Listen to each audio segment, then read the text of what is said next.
Hey guys, welcome back to the channel. This is story about what if Naruto has Tsunade's strength part 1. Before I start, please do support for more amazing content and comments for part 2. Do consider to subscribe my channel and share my video to your friends and check out the description as well. Let's start the video. The last memory Naruto had before blacking out was the sound of his scream echoing around him as Kakashi-sensei opened the missing Nin's throat. Then it all went dark.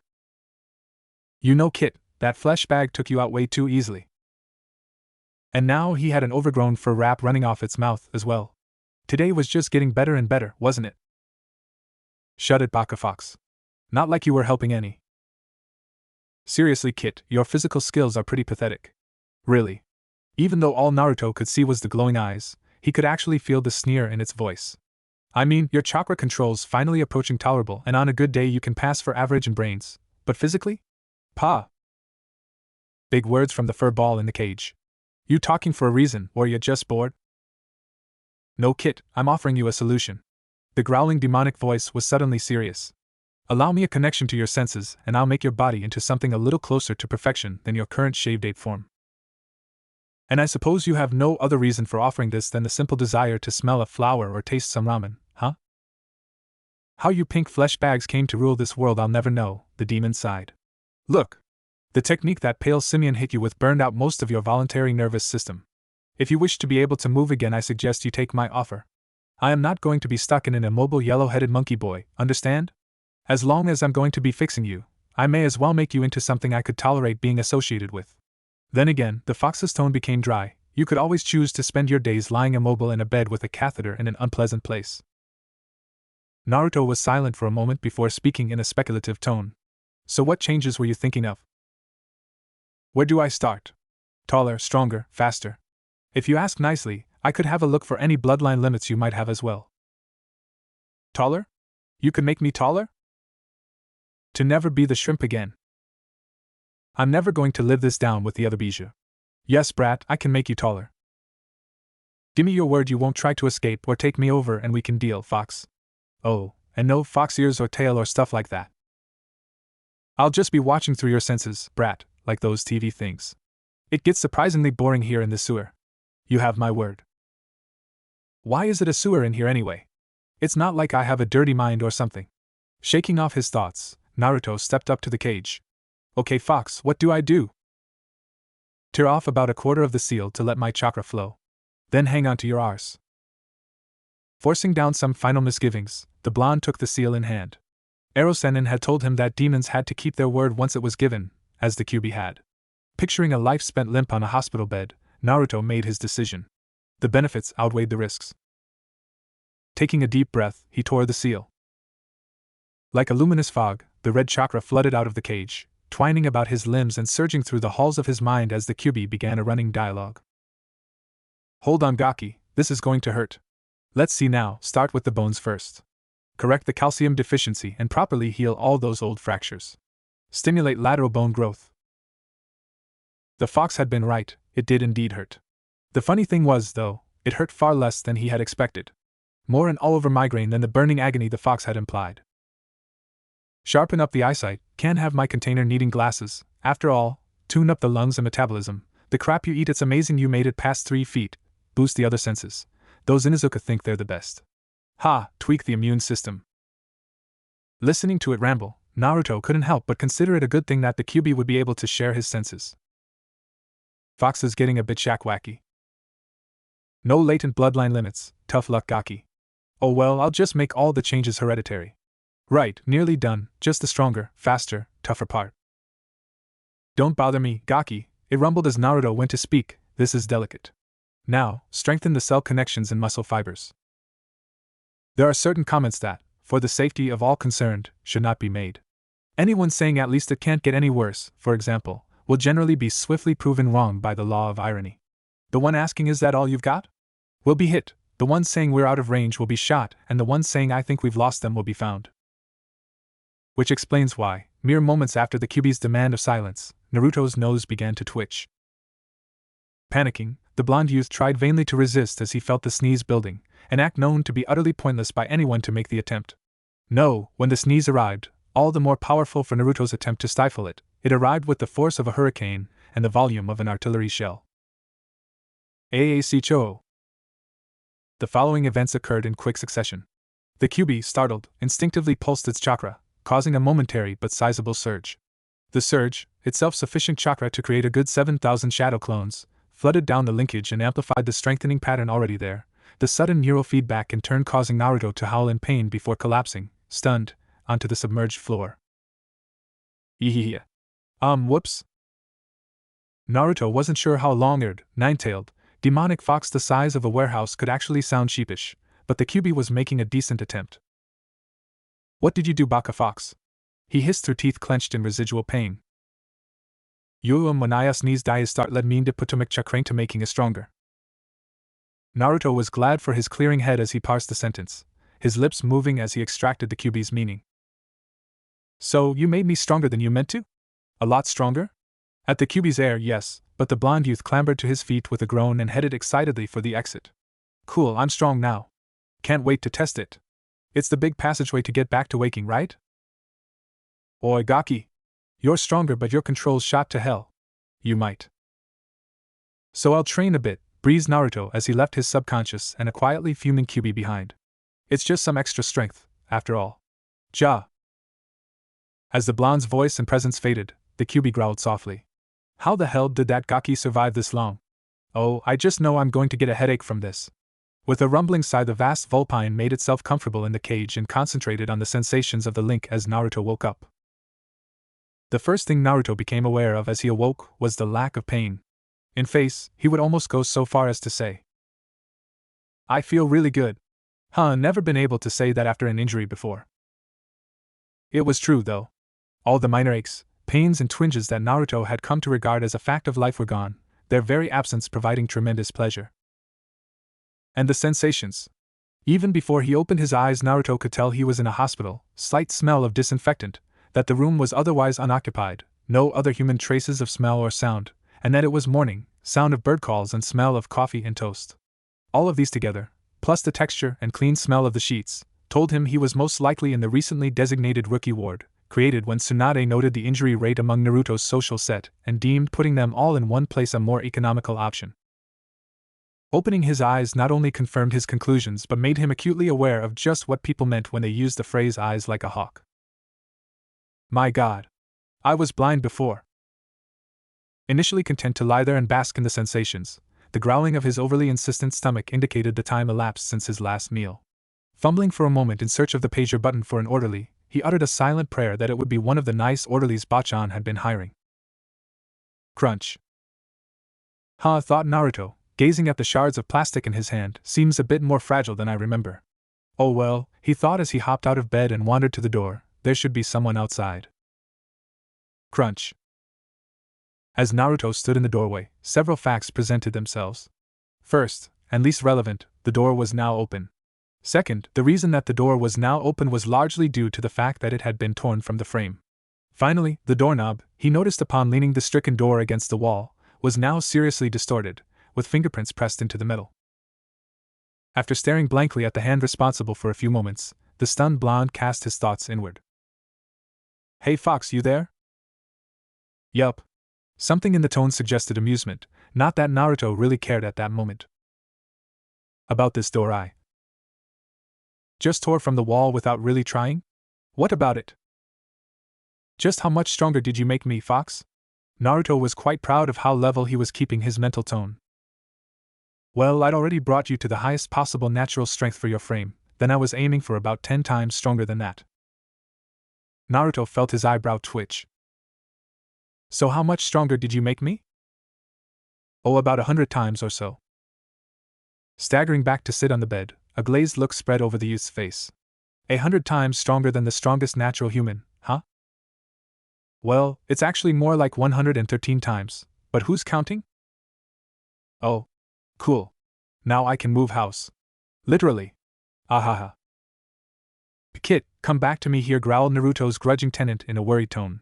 When the vacant grin and giggling of its jailer failed to cease, the fox concentrated on the sensory link. Damn it, Kit, snap out of it. Sensory feedback. Smack. Ite. What the hell dash?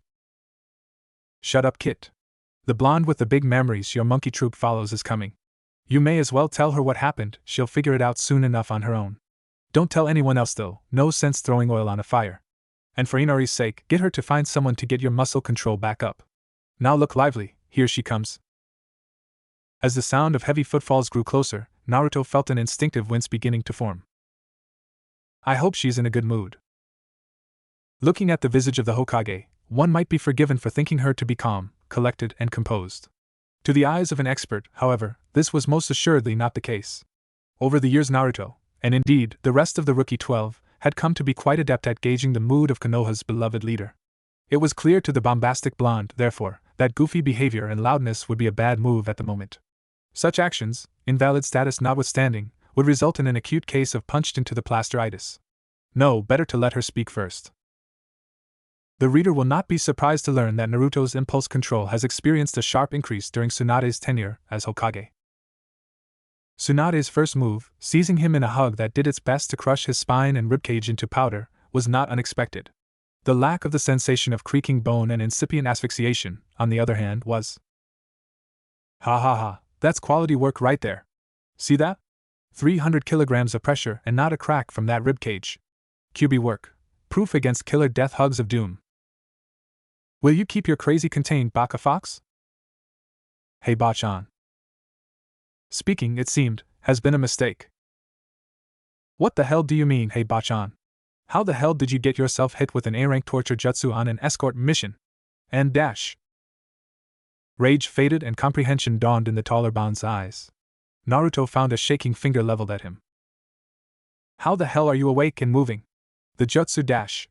Body prison dash. You should be paralyzed. Naruto scratched the back of his head, chuckling nervously. Hee hee. I got better? Judging from the twitching eyebrow that his answer was insufficient, Naruto sighed, jammed the door back into its frame as best he could, gathering a startled glance from Tsunade, and sat back on the bed. Okay, I got hit with the jutsu. Tsunade sighed. This was shaping up to be a 3-aspirant conversation. Alright, let me go through it again to make sure I understand. You got hit with the body prison jutsu, passed out and woke up in your mindscape, whereupon you met the QB. Naruto nodded. The QB, an ancient demon of incalculable power, then offered to fix you up, indeed, improve you, in exchange for a link with your senses. Another nod. During the process of upgrading your body you somehow sneezed, in a mindscape, causing the QB to accidentally make you some 120 times stronger than normal. You then woke up and, misjudging your strength, ripped the door from its frame. Is that all pretty accurate? Yeah, that's about it. You okay, Bachan? Your eyebrows twitching. Naruto, said Tsunade in a sweet tone that nonetheless sent chills up his spine. When the demon that very nearly destroyed Konoha offered you a boon, did you ever stop to wonder about its motives?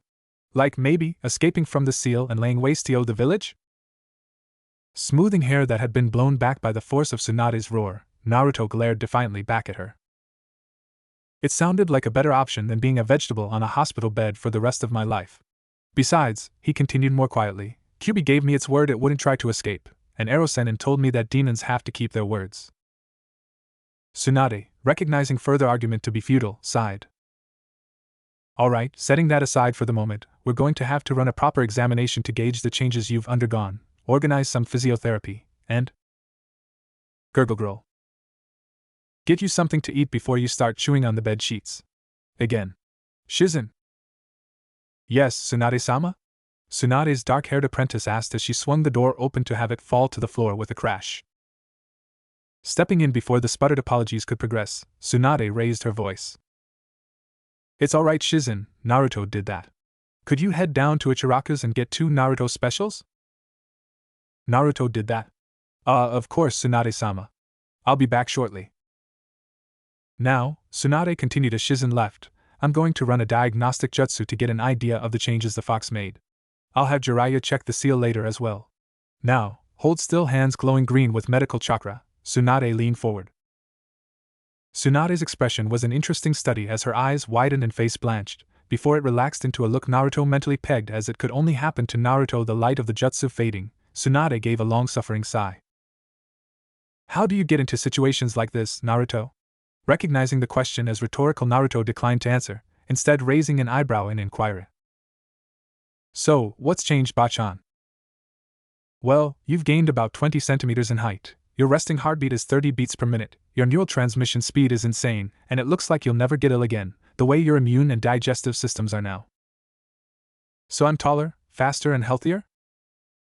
A sigh. Yes, Naruto, you're taller, faster, and healthier.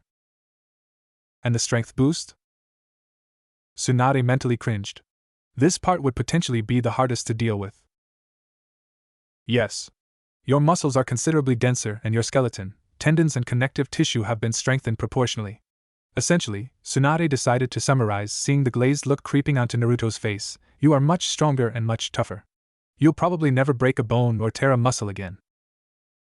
Naruto's expression was rather like the sun coming up. Damn it, Naruto, I have to tell you the drawbacks now. Stop making me feel guilty. The trouble, Naruto, is that you have muscle control only for your former strength. Is that why I accidentally broke the door? Asked Naruto in reply, face creased in a pensive frown. Exactly. It's as though an academy student were suddenly given a Kage's chakra reserves. Too much force with too little control. Nodding as the younger blonde's eyes widened in comprehension, Tsunade continued. I hate to say it, Naruto, but at the moment you're a danger to yourself and those around you. You vitally need to get control of your strength, and I'm not able to teach you. What? But you're stronger than anyone, Bachan. Why can't you teach me? Because my super strength technique is just that, a technique. Since it only activates when I will it, muscle control isn't an issue. No, let me think about this for a moment, Naruto. Tsunade was spared further badgering and a further slump in Naruto's mood by the return of Shizen with the desired ramen. Ramen! Thanks, Shizen-ichan. Oh, I can't, why? Crunch splat. Ah. Hot. Startled from her thoughts by Naruto's shriek, Tsunade looked up to behold the frantic Naruto toweling off ramen broth and noodles from his lap, shards of broken crockery festooning the bed, Shizen looking on in worried incomprehension. Ah, right. Shizen, Naruto's unable to control his strength at the moment. You'll have to feed him for the time being, at least until he gets some control back. The choices, Naruto, she snapped over his indignant exclamations, are either being fed ramen by Shizen or having nothing but hospital soup through a straw until your therapy is complete. Mentally comparing the two options suppled, Naruto settled down and prepared to receive the ramen with the respect it deserved. Shizen, for her part, was blushing furiously but unsure why. It's not like I haven't fed patients before, after all. Yes, that's it. Think of Naruto-kun, a patient. Picking up the second bowl, and noting Tsunade's foresight at specifying 2 bowls, she took up some noodles in the hashi and held it out to the blonde. Here you are, Naruto-kun. Open wide. Salivating, Naruto took the noodles into his mouth. Crunch. Crunch? Ramen doesn't go crunch. What the hell? Were you really that hungry, Naruto? Asked Shizen shakily, staring at the now shorter chopsticks. Naruto sheepishly spat the bitten off ends into his hand. Sorry. Shrugging, the dark-haired medic picked up the other pair of hashi and resumed the process of transferring ramen from bowl to belly, its recipient taking care to keep his teeth at a distance. The feeding progressing apace, Tsunade timed the pair out and began to ponder. Okay, training the kid in his strength. I can't do it. Jiraiya's had too much influence over him as it is, and he's a ninjutsu specialist anyway. Casting her mind through the ranks of Chunin and Jounin, the blonde Hokage grew more and more frustrated. Kurenai? No. Kakashi? No. Asuma? Maybe, but I'd never get him to agree, lazy bum. Ibiki? No. Enko? No. BRRR, hate? No.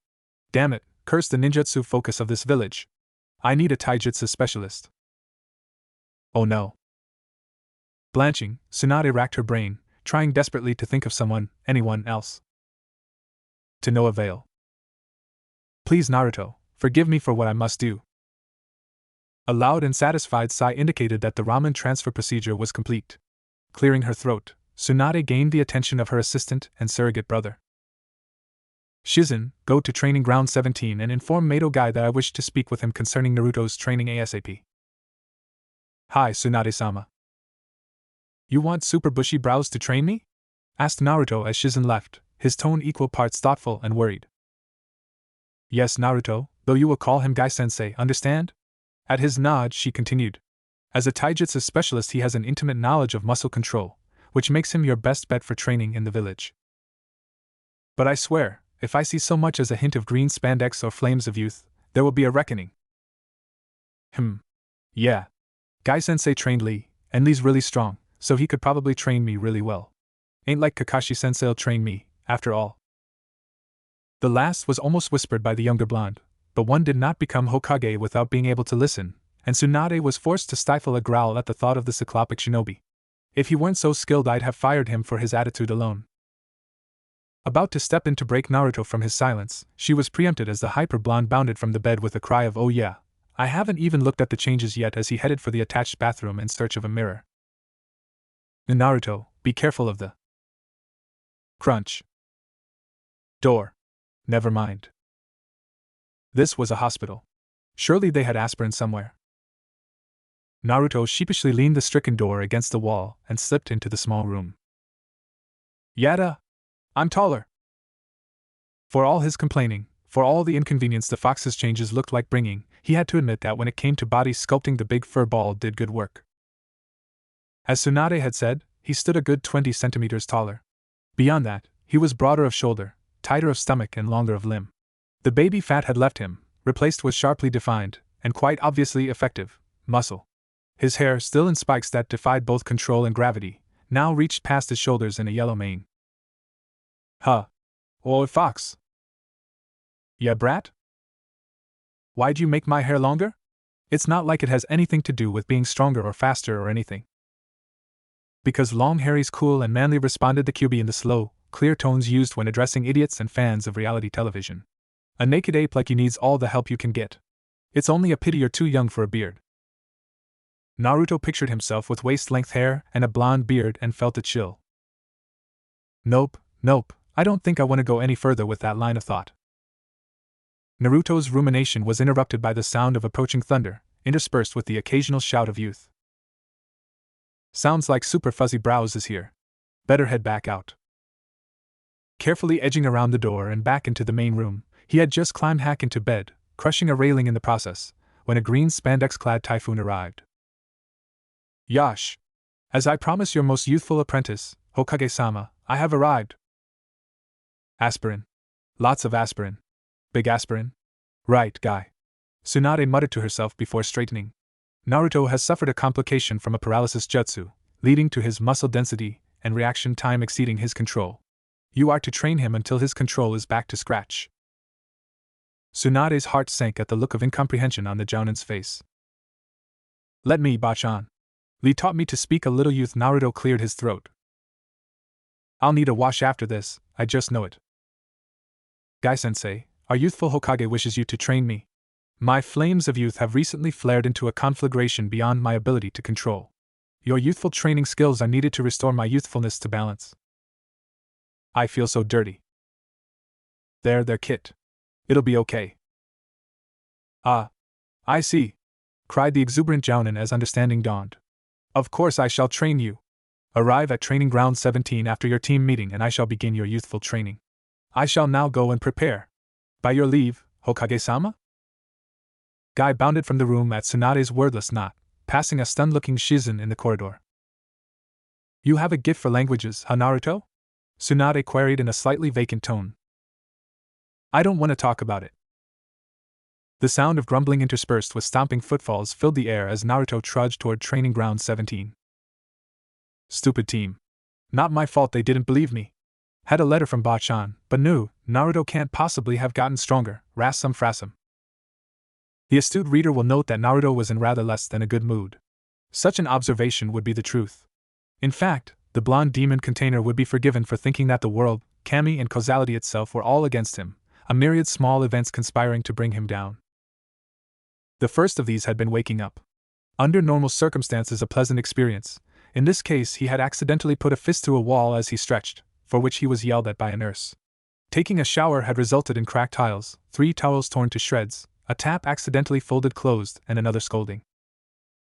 Shizen's arrival to feed him breakfast, though still embarrassing and regrettably ramenless, came as a relief, as the orderly didn't seem so gung-ho about yelling at him with the Hokage's apprentice present.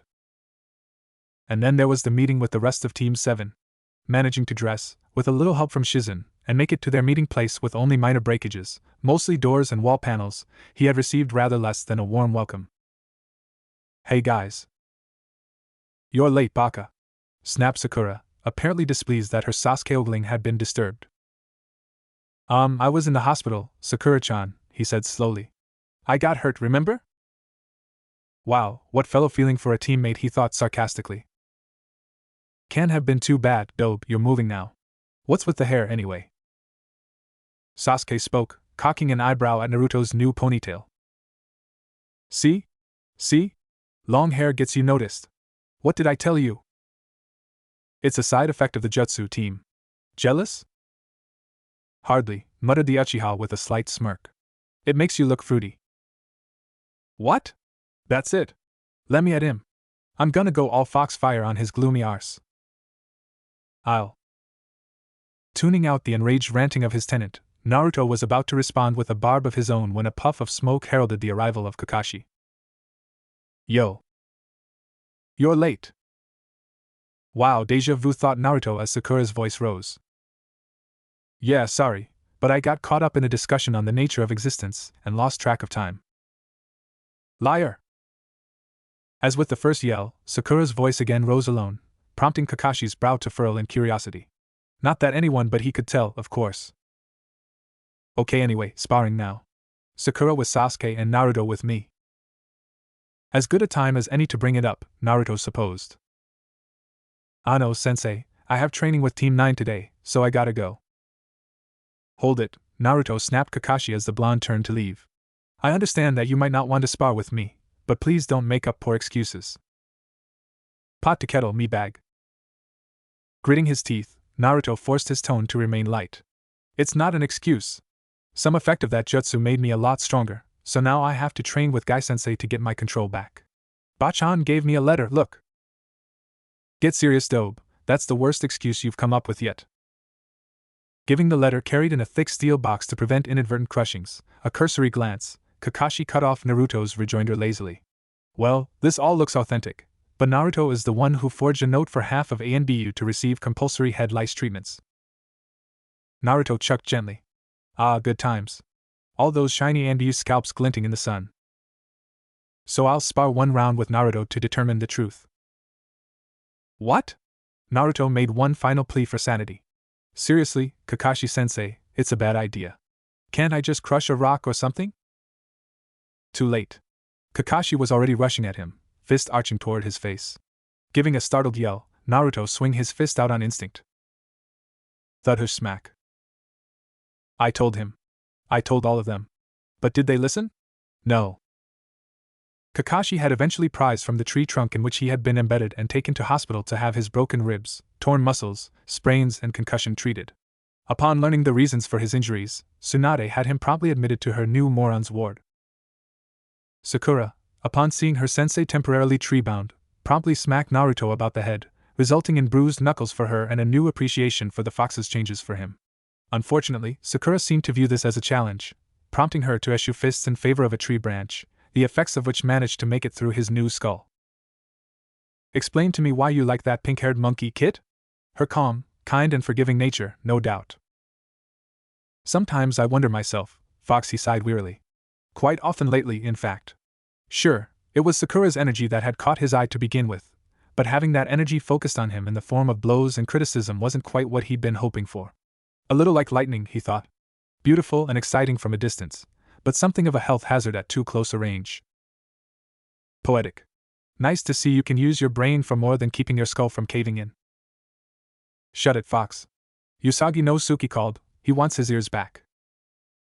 Taking a vindictive pleasure from the angry spluttering of his tenant, Naruto arrived at the training ground.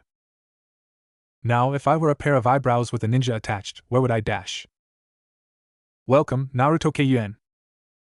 His fists planted on his hips, Guy straightened from where he had appeared. Directly behind Naruto. Ah, Naruto-kun, it is good to see your youthful self. Come, let us tame your youthful energy though rigorous training. Air. Guy's manly spiel tapered off as he noticed that his youthful charge was no longer before him, having leaped into the foliage at his dramatic entry. Naruto-kun? Are you alright, my youthful student? I'm fine, Guy-sensei, called Naruto from the branch he was hugging some 20 meters up. I'll be down in a short while, but I'm going to stay here and twitch for a few minutes, if that's alright. Guy beamed in relief. His youthful pupil had not abandoned his training. Yash. Quite alright, Naruto-kun. I shall go and fetch the rest of my youthful team, that your training may be combined with theirs into a great flame of youthful energy. I go! His final yell echoing through the trees, and causing a flock of birds to bolt from the canopy in panic, the enthusiastic Jounin left at a gallop.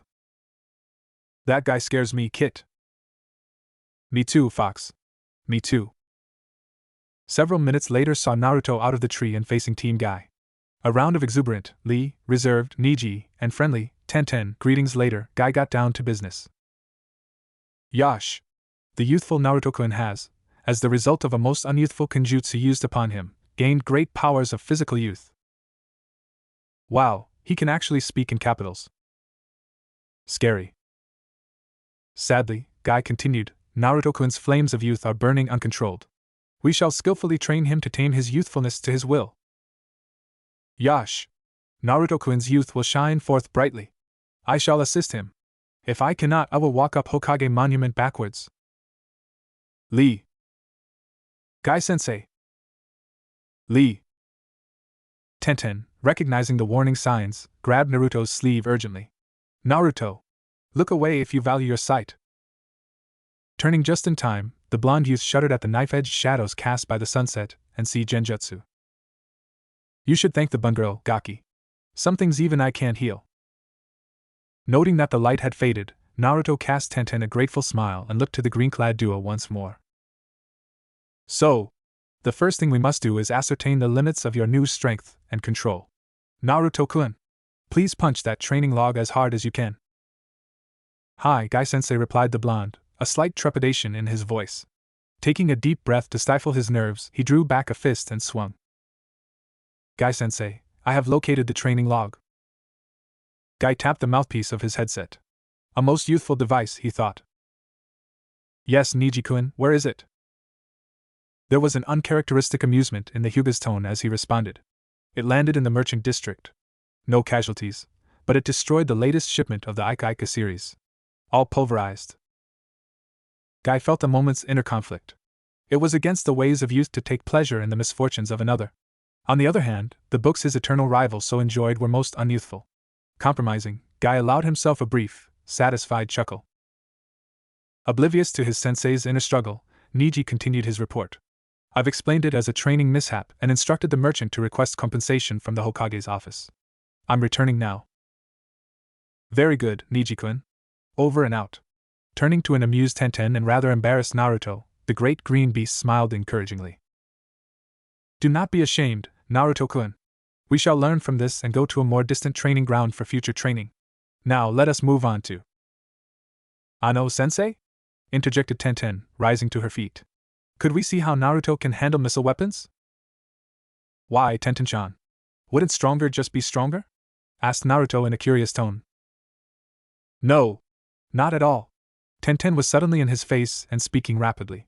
Stronger fast-twitch muscles allow a greater throwing strength, which in turn allows a higher velocity and flatter trajectory from the weapon, leading to higher damage potential and a longer range. It's not the same at all. A bead of nervous sweat rolled down the blonde's face in the silence that followed. Okay, I think I'll see how Kunai works out. She was twinkling, Gaki. During that weapons rant she was twinkling.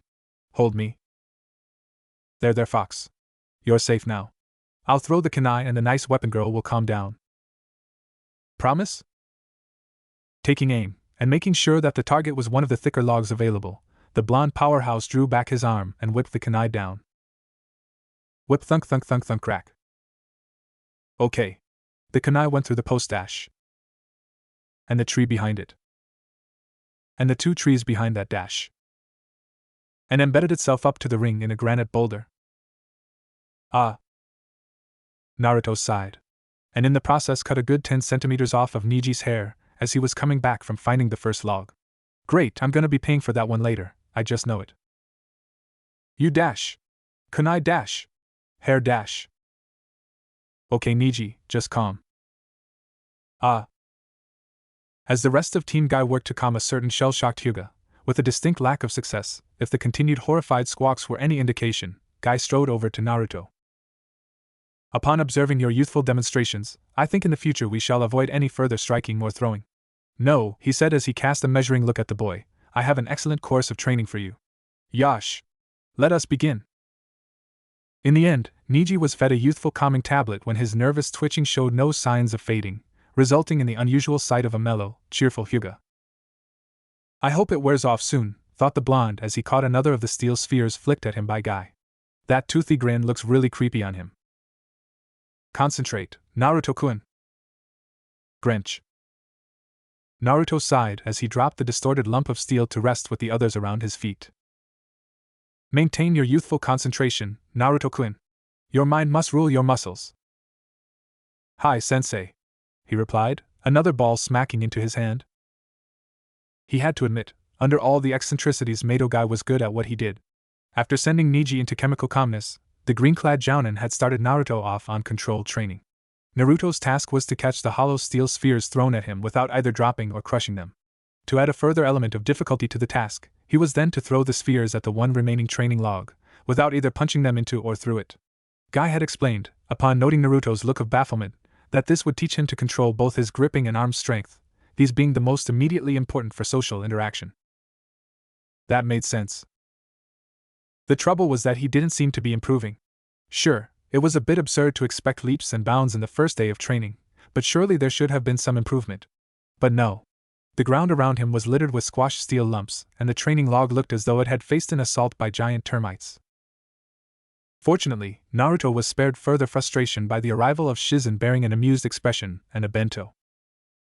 Well, I can see you've been busy, Naruto-kun. Kakashi will probably be out of traction in a week or two, if you were wondering. Now, she gestured him closer as she unwrapped the bento, it's time for lunch. An excellent idea, Shizen-san. Come, my cute students, let us revive our flames of youth with healthy nutrition. Naruto, grumbling slightly about looking forward to being able to feed myself again, seated himself next to Shizen and looked disappointedly at the sushi, rice and omelette the lunchbox held. No, said Shizen firmly as he went to speak, it's not ramen. Yes, I know you prefer ramen, no, you may not have any and because you need to eat better to be healthy, that's why. What? The dark-haired medicnine asked defensively to the astonished stares. Guy nervously coughed into his hand. Oh, nothing, Shizen-san, nothing.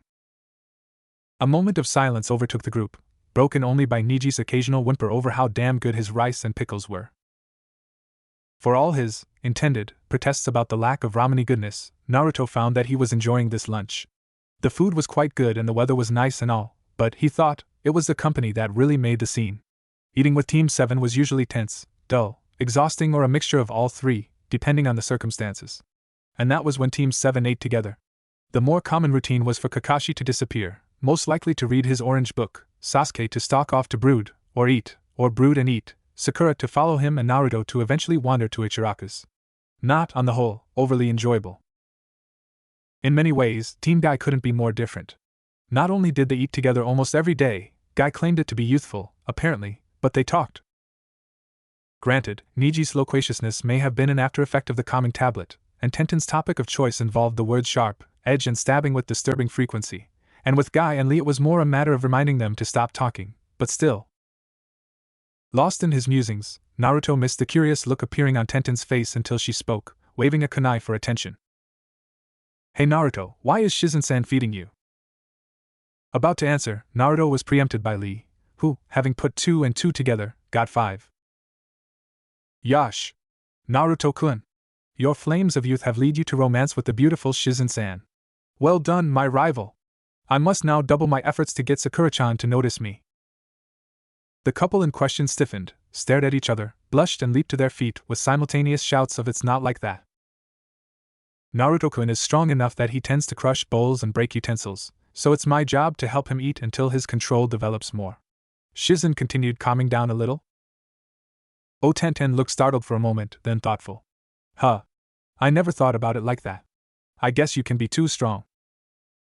Again a silence overtook the group, each member lost in their own thoughts, apart from Niji, who was lost in a pleasant daydream of kitten world. Plans were made, decisions reached, and, in one case, mental schematics drawn up. Inevitably, though, the meal ended and the silence broke as Guy, having stowed his lunch supplies somewhere, leaped to his feet. Yash! Our youthful flames have been stoked, our bodies rested, and now we may train again. Rise, my youthful students! Rewrapping the bento and patting back into place, hair blown loose during Guy's youthful yelling, Shizen stood and looked at Naruto with a smile. Well, I'll be going now. Oh yes, Tsunade-sama wants to see you and Guy-sen for a progress report after you finish up here, so don't be late, any? Okay, Shizen-nichan/Yash. As Shizen walked off, stared after by a slightly flushed Niji, the great green beast faced Naruto, exuberant manner abruptly gone. Now, Naruto-kun, we will begin taijutsu training. For one to truly master a taijutsu style, one must learn and develop muscle memory and control. The more subtle the style, the less dependent it is on brute force, the more control and precision is required to utilize it. It is this requirement that makes such styles ideal for our purposes. Do you understand? Naruto nodded slowly, slightly apprehensive at the changed demeanor of his sensei. Like, hitting a big target hard is pretty easy, but it's harder to hit a small target with the same force? You'd normally have to slow the strike down to make it easier to hit? Guy smiled approvingly. Essentially, yes. The essential difference between soft styles, such as the Hyuga's Juken, and hard styles, my Goken being a prime example, is in the degree of precision required. The targets for kicks, punches, and the like are by necessity broad, while the Tenketsu targeted in Juken are very small, demanding greater precision to hit but not reliant on physical strength, and thus more suited to those of a less muscular build. By teaching you a soft style, Naruto-kun, we will be training you to apply strength worthy of the Goken with the precision of the Juken. Guy grinned at the wide-eyed expression on the face of his newest student. It seems he's realized the implications of that. I like this lad. Now, he continued, of all the styles I know, there are only a few suited to your needs. If you will create perhaps a dozen shadow clones, I will demonstrate and explain those styles I have mastered, and we will move from there. Now, let us begin. Although freaky and unexpected, Naruto was forced to admit that serious Guy knew his stuff. Explaining the moves and styles used while in pitched battle with his clones, who, as they had discovered when a deflected kick left a clone embedded knee-deep in a tree, shared every jot of Naruto's new strength, Guy had eventually concluded that the Silent River style best suited the blonde. After dispelling the final clone in a move that resembled nothing so much as skipping a stone, he had explained that Silent River mimicked the motions and attitude of flowing water, spiraling around obstacles, entrapping and slowing enemy motion and ultimately drowning the opponent's ability to fight. Hearing Guy-sensei's explanation, Naruto concluded that Silent River sounded pretty cool. A soft style would have to be less tiring than the hard ones, too. Right. That thought lasted right until the moment training started. Guy had, somehow, rigged up a series of rope-suspended logs from the branches above and set them to swinging at Naruto as he walked below them. The goal, apparently, was to circle around the logs like a leaf in a stream and tap them as they went past, applying just enough force to give them another swing, but not so much that they orbited their branch until they ran out of rope, as had happened to the first log. And the second.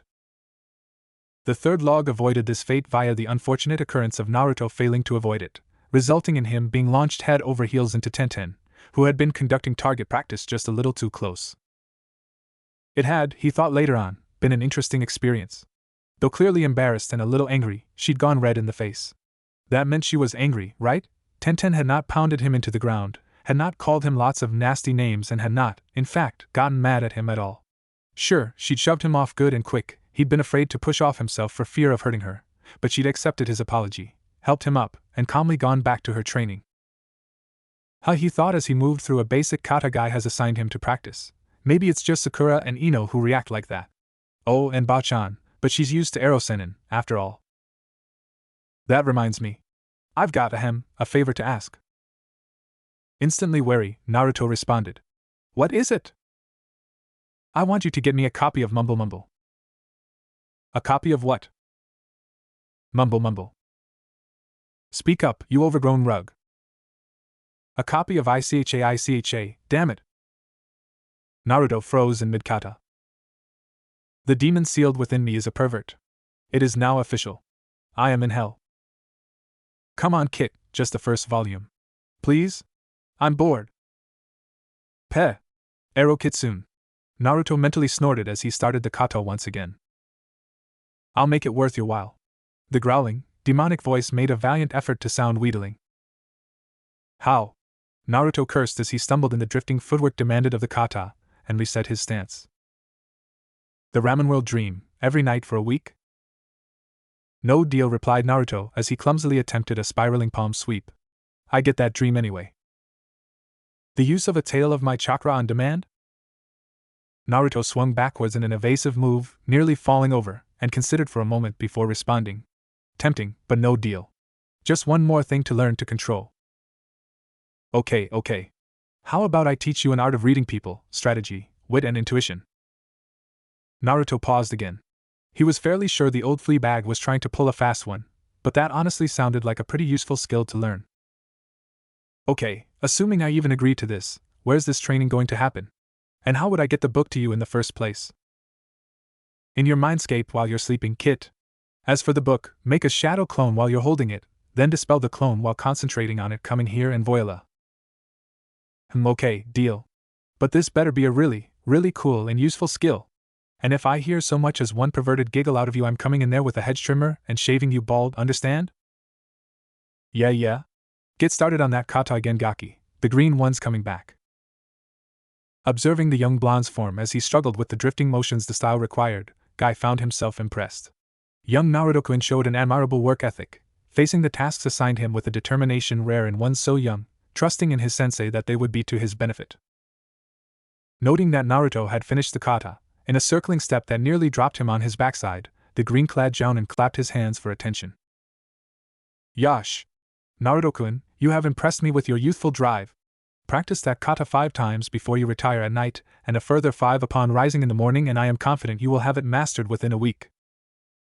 Naruto-kun, your flames of youth are an inspiration to me, shouted Lee from where he had materialized next to Guy. I am proud to have you as an eternal rival. Naruto-kun. Lee. Naruto-kun. Lee dash. Naruto-kun. Lee. Yes? Naruto gestured to Guy, who was glowering at his mini-me with an ominous twitch in one eyebrow. I think Guy-sensei was still talking. Oh. Sorry. With a final warning glance at Lee, Guy continued, facing the 2 final members of the team. Training Naruto-kun has been classified an ongoing A-rank mission for us, so we shall meet here at 0630 hours until Naruto-kun has properly tamed his flames of youth. Now, Team 9 dismissed. Niji, ensure that you get lots of sleep tonight. Kittens. Tenten, we will be needing at least 100 more training spheres. I hope that will not be a problem. The bun-haired girl shook her head with a smile. No problem, Guy-sensei. Dad said it makes a nice change from making kunai all the time. Your dad makes kunai? Asked Naruto, impressed. Yeah, replied Tenten with a broad grin. He's a weaponsmith, one of the best in the village. Higurashi arms and armor. Drop by sometime, I'll give you a tour. Special teammate of Tenten discount too, if you're good. I'll definitely come by. Thanks, Tenten-chan. With a parting smile, Tenten swiftly collected the lumps of discarded steel into a sack and wandered off, leaving Naruto to his thoughts. Well, that makes some sense.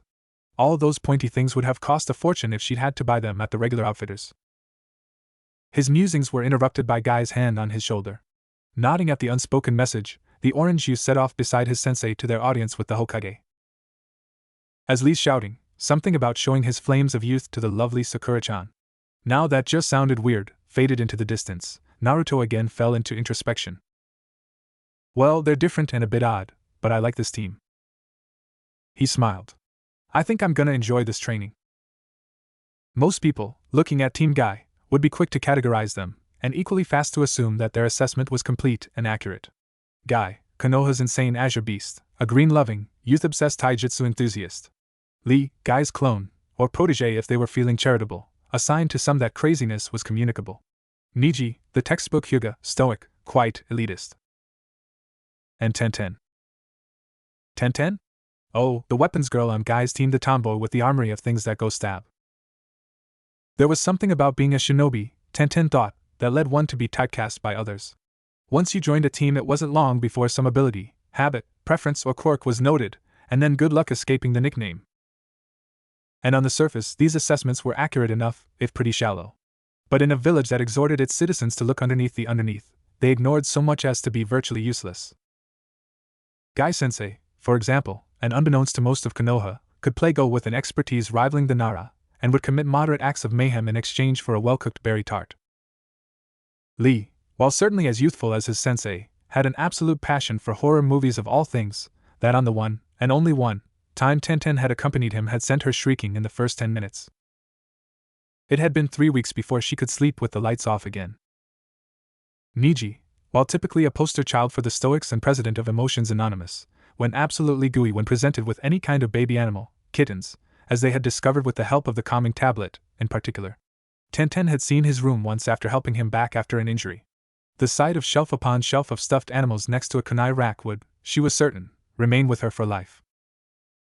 And then there was Tenten herself. Tomboyish. Tough. Weapons specialist. And that was generally all most people cared to learn about her. Had they investigated a little further, as indeed her teammates had, they might learn of her idolizing of Tsunade-sama, the slug Sannin. Or the fact that, while she rather liked snakes, and had only a little fear of spiders, the sight of a snail would leave her quivering with horror/disgust. But the one thing that no one knew, not her parents, not her teacher, not her teammates, was that Higurashi Tenten was a romantic. Not in the sappy, oh brooding, gloomy yet still noble prince, please rescue me and sweep me off on your white horse way, of course. She might be a romantic, but she was still a kunoichi, after all. No, Tenten was one who admired the underdog, the one who tried hard and never gave up. The ones who had experienced pain, loss, hardship, and yet were still standing strong. Which was the reason Tenten was currently in her father's forge, laboring with hammer, lathe, furnace, file and quench.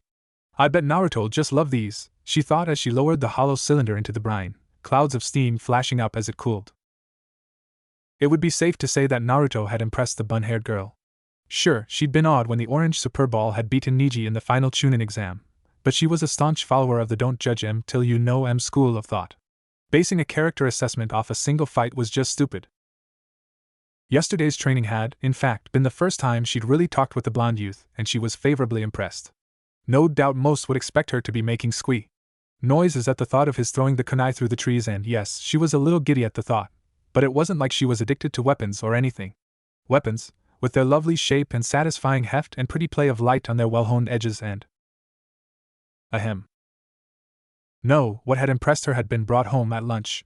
The boy had needed help just to eat. Fingers that could crush a kunai and yet couldn't handle hashi. It would have been all too easy, she thought, for Naruto to have fallen into a brooding sulk over the changes. Hell, she wasn't sure she'd have really blamed him if he had either. Imagine not being able to touch for fear of destroying the object in question. But somehow, the blonde dynamo was still there, still cheerful and facing Gai-sensei's training head-on. It was that aspect of his character that Tenten admired. Anyone who could face a challenge like that and stay smiling was strong. And Tenten liked that. Still, Naruto could probably use some encouragement. Which was just what one Higurashi Tenten intended to deliver. Waking from her reverie and glancing at the clock, the bun-haired blacksmith quickly wrapped her creations in a cloth and trotted out the door and off to her team meeting. Yeah, Naruto's going to love them. Smack swish thwack. Smack swish thwack. Smack grnch. Damn it. Concentrate, Naruto-kun. Smack swish crunch. Gra. Cheer up, Naruto, at least it didn't punch right through this time. Thanks Tenten-chan. Despite his frustration at yet another sphere embedded in the new training log, Naruto smiled. He was improving. Where before the log had been essentially pureed and the crushed spheres had formed drifts around his feet, today his control had improved enough that the log was, if perforated, at least still standing. The training balls at his feet only numbered in the dozens, as well. Good work, my youthful student, boomed Guy with a proud look. Your youthful control is improving already. Now perform the first kata of Silent River as smoothly as you can and we shall stop for our noonday meal. The sunny blonde grinned broadly as he began the swirling motions of the dance of the windswept pool. Today was good. He was improving, albeit slowly. No one was criticizing or yelling at him. Gai-sensei didn't count. That was shouting, not yelling. Very different thing, and best of all, Shizen-nichan had, after some pleading and the use of puppy eyes no jutsu, agreed to bring ramen for lunch. Water. Move like water, he thought, stepping through the quiet, spiraling motions of the kata. Thinking of Shizen brought his mind back to the meeting last night. Truth be told, Gai-sensei's report had both shocked and pleased him. Up until then, only Iruka-sensei had been quite that openly positive about his progress and training. The academy teachers had done their level best to keep him ignorant and demoralized. Kakashi-sensei hardly ever trained his team at all, and Ero-sennin would occasionally mutter something on the theme of not bad, gaki, while giving the impression that it was actually painful. Gai-sensei's assertion that he would regain moderate control inside of 2 months at his present rate of progress, therefore, came as an exceedingly welcome but unexpected surprise. Only his now instinctive fear of the sunset and sea genjutsu kept him from emulating Lee and leaping at his teacher with a yell of Gai-sensei. Well, that and the warning glance cast at him by Bachan, a glance promising bad things should he not reconsider.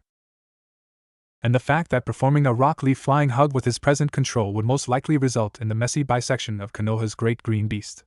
That too. Still, Naruto could tell from their expressions that they knew how he felt. Backstep evasion, palm strike. The kata was a bit smoother today. A good sign. Oh Yuko, you naughty girl. Naruto's eyebrow twitched as he struggled to maintain the smooth motions required. What did I say about the giggling, Arrow Fox? Empty threats, Gaki. You really want to risk coming inside the seal with me, the Kyuubi no Kitsune? Spiral step, knee strike. I don't need to, Fox. I can bring you down with 6 simple words. Ha! You think you can scare me? Chortled Naruto's nine-tailed tenant. I'd like to see that. The blonde smirked. Remember, Fox, you asked for it. Hey Tenten-chan, what's your favorite weapon? Somehow, Naruto could tell the Kyuubi had gone chalk white. No, I take it back. Please, not the twinkling. Not the twinkling. Too late for that, Fuzzy. Naruto chuckled inwardly as he stepped through the final motions of the kata, Tenten's excited spiel music to his ears. Break the rules, pay the price. This is cruel and unusual punishment, and you know it. It was interesting, he thought as Tenten continued chattering through the lunch preparations, that she could talk about weapons for so long, and yet not have it get boring. When Naruto's thoughts on weaponry to date could be essentially summed up as kunai, shuriken, exploding tags, all good, Tenten's impassioned dialogue on the merits of kusarigama, tonfa, katar, chakram and any number of others he never even heard of was opening his eyes. But on the whole, I think I like swords the best, because of the versatility. Oh, thank you, Inari-sama. Thank you? Suck it up, Fox. You brought this on yourself. Ah no. Naruto-kun? Said Tenten, uncharacteristic hesitation in her voice. No, please, no more? Yeah, Tenten-chan? Ignoring the questioning looks from her teammates as they unpacked their lunches, the bun-haired kunoichi drew a wrapped bundle from somewhere and handed it to him with a nervous smile. Shizen-san said you had trouble eating because bowls and stuff are too fragile, right? Well, I thought about it and made these for you, and I hope you like them. Handing the bundle to the blonde, Tenten busied herself with her bento and made a valiant effort to hide her blush.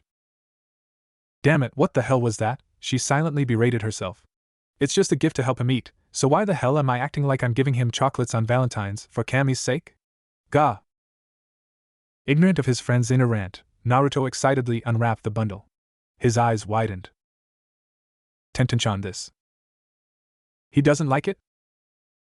This is. He doesn't like it. Good going, Tenten, nice dash. Awesome. Huh. As Tenten whipped her head up, she was nearly blinded by the happiness in Naruto's smile as he hugged the metal bowl, cup and hashi set to his chest. Why you like them? This time it was Naruto who looked incredulous. Like them? Are you kidding? This is the greatest gift I've ever gotten. You're the best, Ten-chan. Yash. Tenten-chan, your skill at gift-giving proves your flames of youth to be blazing forth. Well done, my youthful student. If Naruto's smile had been bright, the glare from Guy's teeth as he assumed the nice guy pose was like a solar prominence. Yes, yelled Lee in support. I must strive to be as considerate and generous as Tenten-chan. If I cannot, I will write 1,000 original greeting card messages with my feet. Lee. Guy-sensei. Lee. Guy-sensei. Duck and cover, Gaki. It was a testament to how much the blonde liked the gift that he continued rhapsodizing even as he averted his gaze from the youthful scene. The bowl, cup and hashi were a brushed silver gray in appearance, and, he discovered with a very tentative test squeeze, possessed of considerable tensile strength. Upon closer inspection, they even had the Uzumaki spiral engraved on the bottom. How cool was that? And so it was that Shizen arrived at the training ground to see an ecstatic Naruto, a blushing Tenten and Niji, Lee and Guy hiding smirks. Would someone like to fill me in on recent events? I get the feeling something interesting has happened. Oh. Tenchan made me this awesome bowl and cup and hashi set, Shizen-ichin. Now I don't have to worry about breaking bowls or biting through chopsticks anymore, so I can feed myself. Isn't that awesome? Tenchan's the best. Smiling through a sudden and inexplicable stab of jealousy, Shizen sat down and produced the promised 2 bowls of ramen. Yes, that's wonderful, Naruto-kun. We should probably still have me feed you today, though. There could be some hidden weaknesses in the metal, and you wouldn't want the ramen to go to waste, would you? Hidden weaknesses? Growled Tenten, not noticing the male members of her team edging away as the implied criticism of her work broke her from her blushes. There are no weaknesses in my work, thank you. Those are high-tensile ferric titanium alloy. They can take Naruto-kun's strength easily. Tell her, Naruto. Yes, tell us, Naruto-kun. Naruto, his expression not unlike that of a rabbit facing an oncoming katan jutsu, thought faster than he ever had before. Hurry up, Gaki, this looks bad. How about Shizen-ichin feeds me the first bowl, just in case, and I use Tenchan's gift for the second to see how I do. I still have a lot of control to work on, after all. A pair of slightly grudging agreements led to the welcome but slightly nerve-wracking experience of being fed ramen with a hostile audience. Soon, though not as quickly as the blonde would have liked, the first bowl was empty, and the moment of truth had arrived. Never in the history of Konoha had a bowl of soon-to-be-eaten ramen generated such rapt attention. The hashi descended into the broth, Naruto's face a study in concentration, and rose bearing a swirl of noodles before an involuntary twitch of the fingers sheared them apart. Damn it! Okay, try again. Again the hashi fell and again they rose bearing their precious cargo. Higher. Higher. The watchers released a breath they hadn't known they'd been holding as the noodles reached their destination. The tension resumed, however, as Naruto went for the second bite. This tastes even better than usual, he thought. Wonder if Tsuchiyajisen's trying a new dashi recipe or something. Or maybe you're finally eating slow enough to actually taste it, brat. About to snap back a rejoinder at the vulpine annoyance, he paused and thought. Hey, that actually makes sense. Of course it does. When have I ever steered you wrong? Snapped the Kyuubi in an offended tone.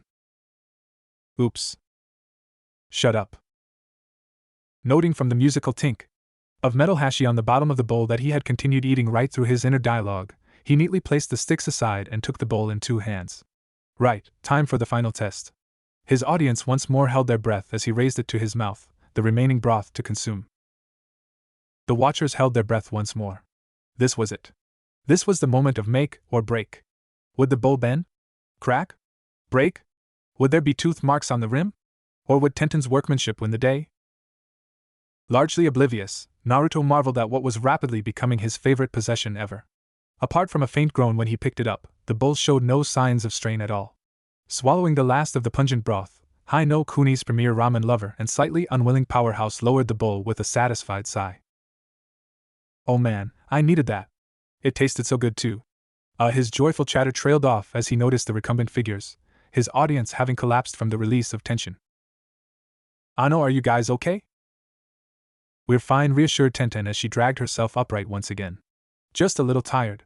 So, she continued hopefully, how'd the bowl work for you? Naruto's smile broadened. Oh, it's awesome, Tenchan. It creaked a little at first, but that just means I can work on my control while I eat. Seriously, this is the best gift ever. What a youthful training concept, Naruto-kun. Controlling hand and finger strength through eating delicate foods in fragile vessels. Such youthful insight. The flames in Guy's eyes were on the verge of igniting nearby foliage in his excitement. Yash! The eccentric Jounin roared as he leaped to his feet. I shall begin the Uzumaki food training immediately. I shall eat 50 cubes of silken tofu from an unfired clay bowl in 5 minutes without breaking a single one. And if you cannot, I will eat 10 serves of steamed soba from rice paper cups, Guy-sensei. Yes. Our youthfulness will grow as our bodies are nourished, all thanks to you, Naruto-kun. Absent-mindedly averting his gaze from the green-clad duo's manly man-hug, Naruto picked up from where he had left off, to Niji's amusement, Tenten's slight embarrassment, and Shizen's silent discontent. Really, Tenchan, this is great, he sniffled suddenly, tears glistening. With this gift, you have given back ramen to me. Another sniffle. I'll never be able to repay you for this kindness, Tenten-chan, but I swear to you I'll try. Hell's bells, Gaki, It's just ramen. The QB gulped as it felt the mindscape get abruptly colder at its words. Never. Ever. Say those words again. You get me, Fox? Or what, brat? 2 words, gelding knife. I'll be good. Naruto smirked. Intimidating the king of the Bija? Lot of cool points there, no ifs or buts about it. A few minutes later saw Guy and Lee finished with the hug and the genin stowing their lunch supplies as Shizen, followed by Niji's wistful stare, returned to the tower. Struggling through the gauntlet of swinging logs, Naruto contemplated current events and smiled faintly. Tenten didn't know it yet, probably wouldn't know it for quite some time, in fact, but her simple gift had won her a devoted and eternal friend. Dodging a log, he chuckled. His list of precious people had just gotten larger. Tsunade growled as she rubbed her temples and longed for sake. All right. This, she said finally, gesturing to a file lying on her desk, is not so much a report as it is an outline, and barely even that. This being the case, you will now tell me, in detail that will astound you and leaving nothing out, exactly what happened on your last mission. Team 7 glared at itself. More accurately, Sasuke and Sakura glared at Naruto, who glared defiantly back while throwing an occasional dirty look at Kakashi. Sensing that the collective killing you with my glare of anger contest stood to last a while should nothing be done, the blonde Hokage slapped a hand on the desk for attention. Now that all gazes were on her, and ignoring the new crack in the wood, she spoke. All right. If that's the way it's going to be, I'll get the report from everyone. Naruto, you first. From the team meeting when you received the mission assignment.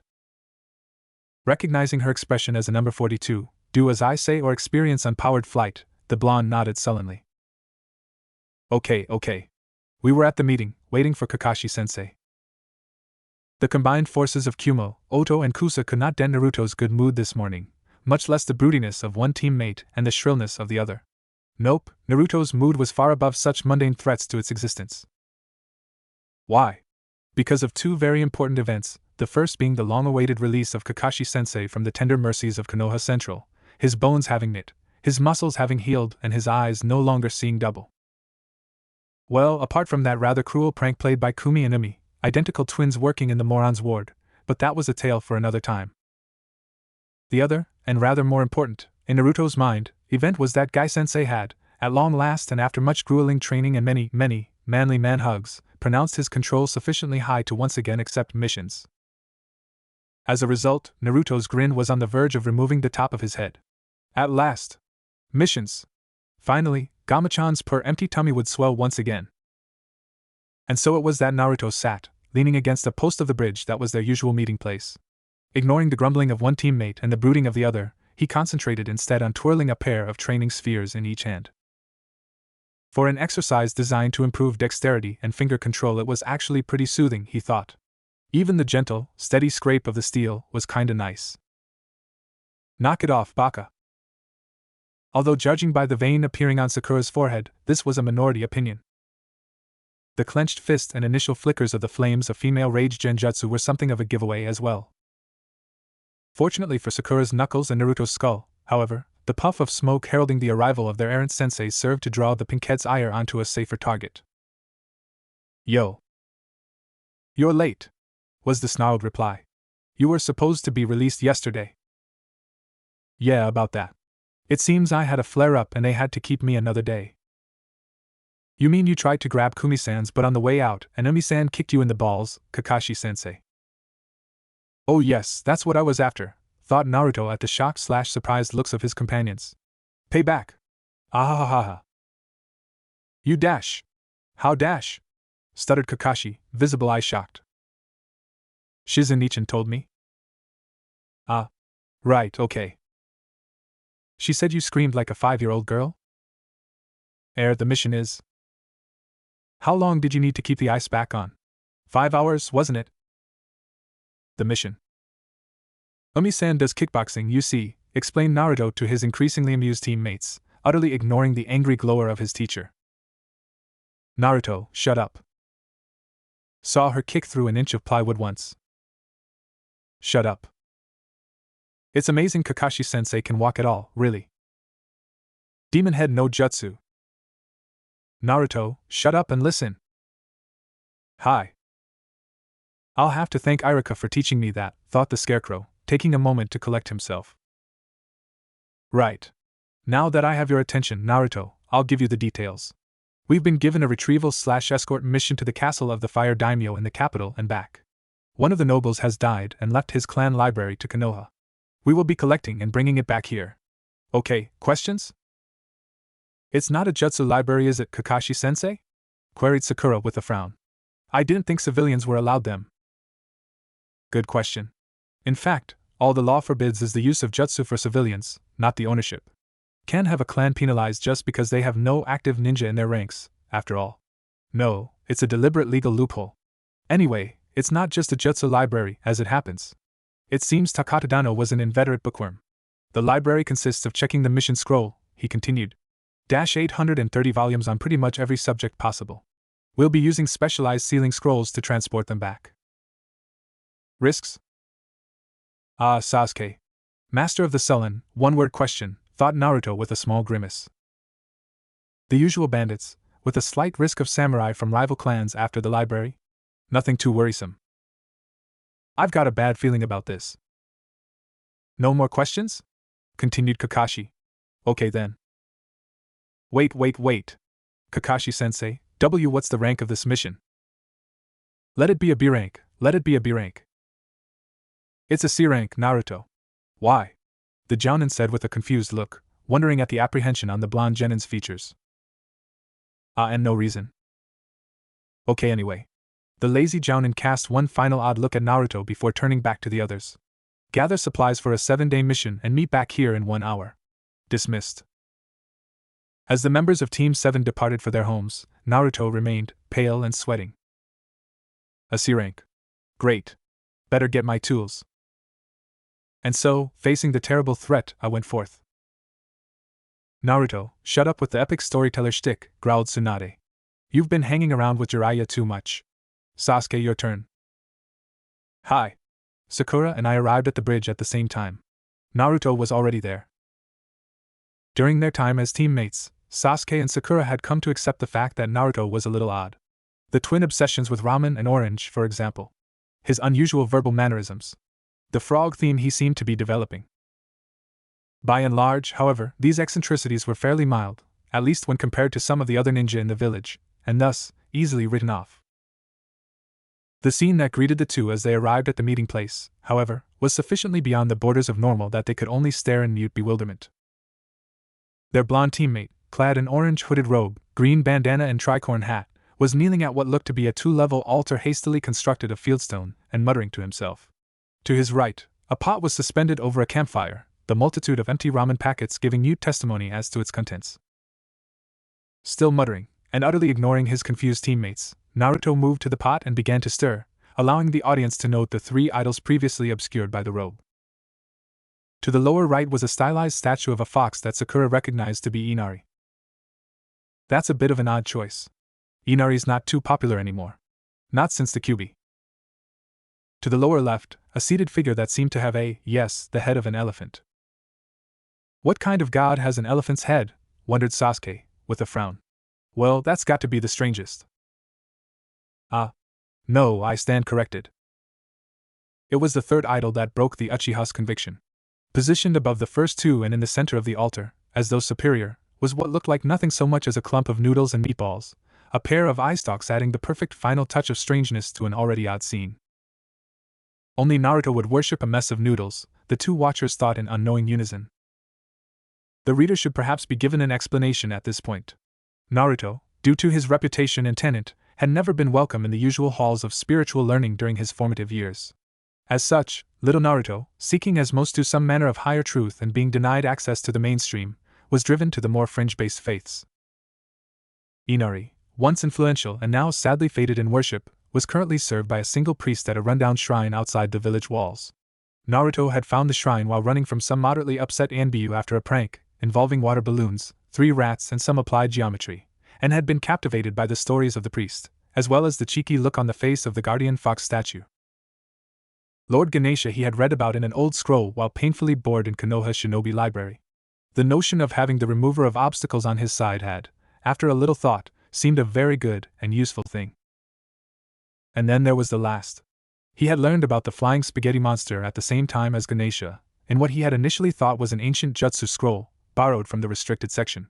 True, the scroll had been so rotted and mildewed that a lot of the details had been lost, but he'd gotten the gist of it. A god made of noodles. Could there be a more fitting deity for Uzumaki Naruto? After all, if noodles were the ultimate food, and quite obviously were, then it followed that a god of noodles was the ultimate god. His very own personal supreme power. How cool was that? Which led to Naruto, clad all in flowing orange and wearing the sacred three-cornered hat, so similar to the Hokage hat too. An omen, pouring the sacred noodle offering into a bowl on the altar and intoning the appropriate prayer. Irhayame, idime lying fea getispe onsterme. Irhayame, aftikre anarame. Irhayame, inkea neshige. Naruto? Except ne ist he offering ne and gray us ne aure lessingbe. Naruto. Is play, at lay ist he ishin me ad ne ogi one ote upcray and edge me hospitalized he. Oidob. A vein appeared on the forehead of the chanting blonde. Pushing the irritation aside, he continued. Ne, if ne ui old k in fate ne usj, lis be ike stray ithi emite ithway eitning lay, ad he a id me analafe yudupshe. Stop ignoring us, Baka. The blonde turned with a sharp sigh, a distinctly annoyed cast to his usually cheerful features.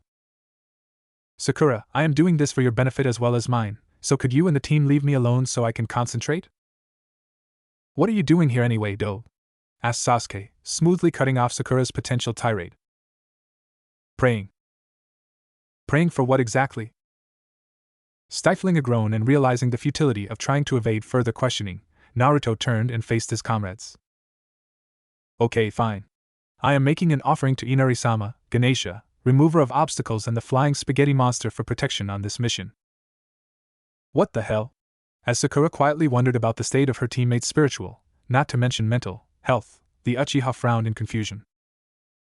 Why would we need protection for this mission, Do? It's just a C rank. Naruto snorted in disdain. Heh, right. Just a C rank. Tell me, Sasuke, have you noticed anything in particular about the C rank missions this team gets assigned? Something related to escalation? What are you talking about, Baka? Well, let's examine the evidence, shall we, Sakura?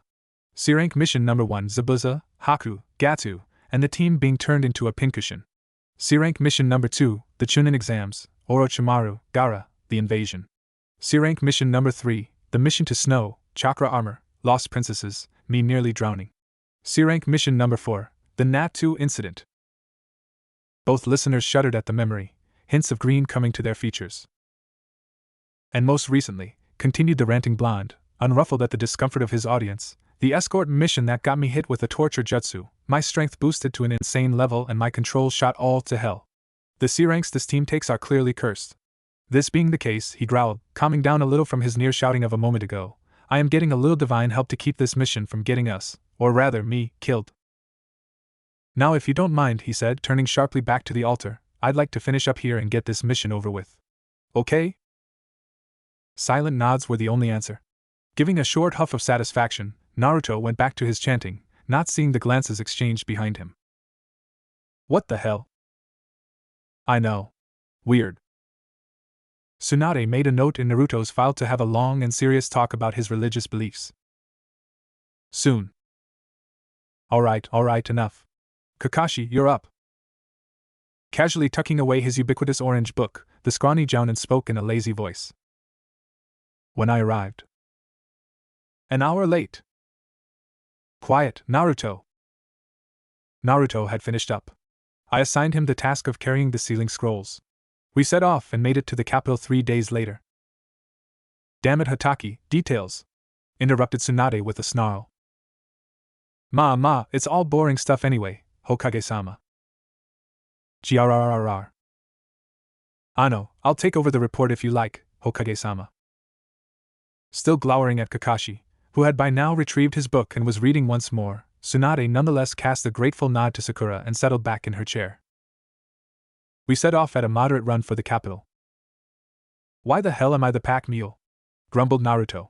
The reason for his current state of irritation was the 3 scrolls, each some 30 centimeters in diameter and 60 in length, strapped to his back.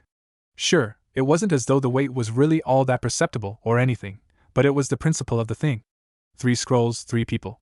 The fair thing to do would be to give one to each of them, but Naruto's gotten stronger, naturally he just loved to carry all the goods. No, it was pretty clear that Naruto was not enjoying the mission thus far. And truth to tell, either were his teammates. The weather had turned to foul about 3 hours out from Konoha, dumping a torrential downpour on the 4 shinobi before settling into a soaking drizzle which persisted until nightfall. The storage scrolls had, with admirable forethought, been wrapped in waterproof oilskins. The ninja, however, had not. Then there was the fact that trees are, when wet, thoroughly aggravating to leap between, even with the tree walking trick to rely on, wet bark conducting chakra differently to dry. This was an even bigger problem for Naruto, as it turned out. It seemed no one had thought to point out to the bombastic blonde that density equals weight, a fact that became evident the first time Naruto attempted to stick to a tree only to peel a great streak of bark from the trunk on his brief but painful trip to the ground.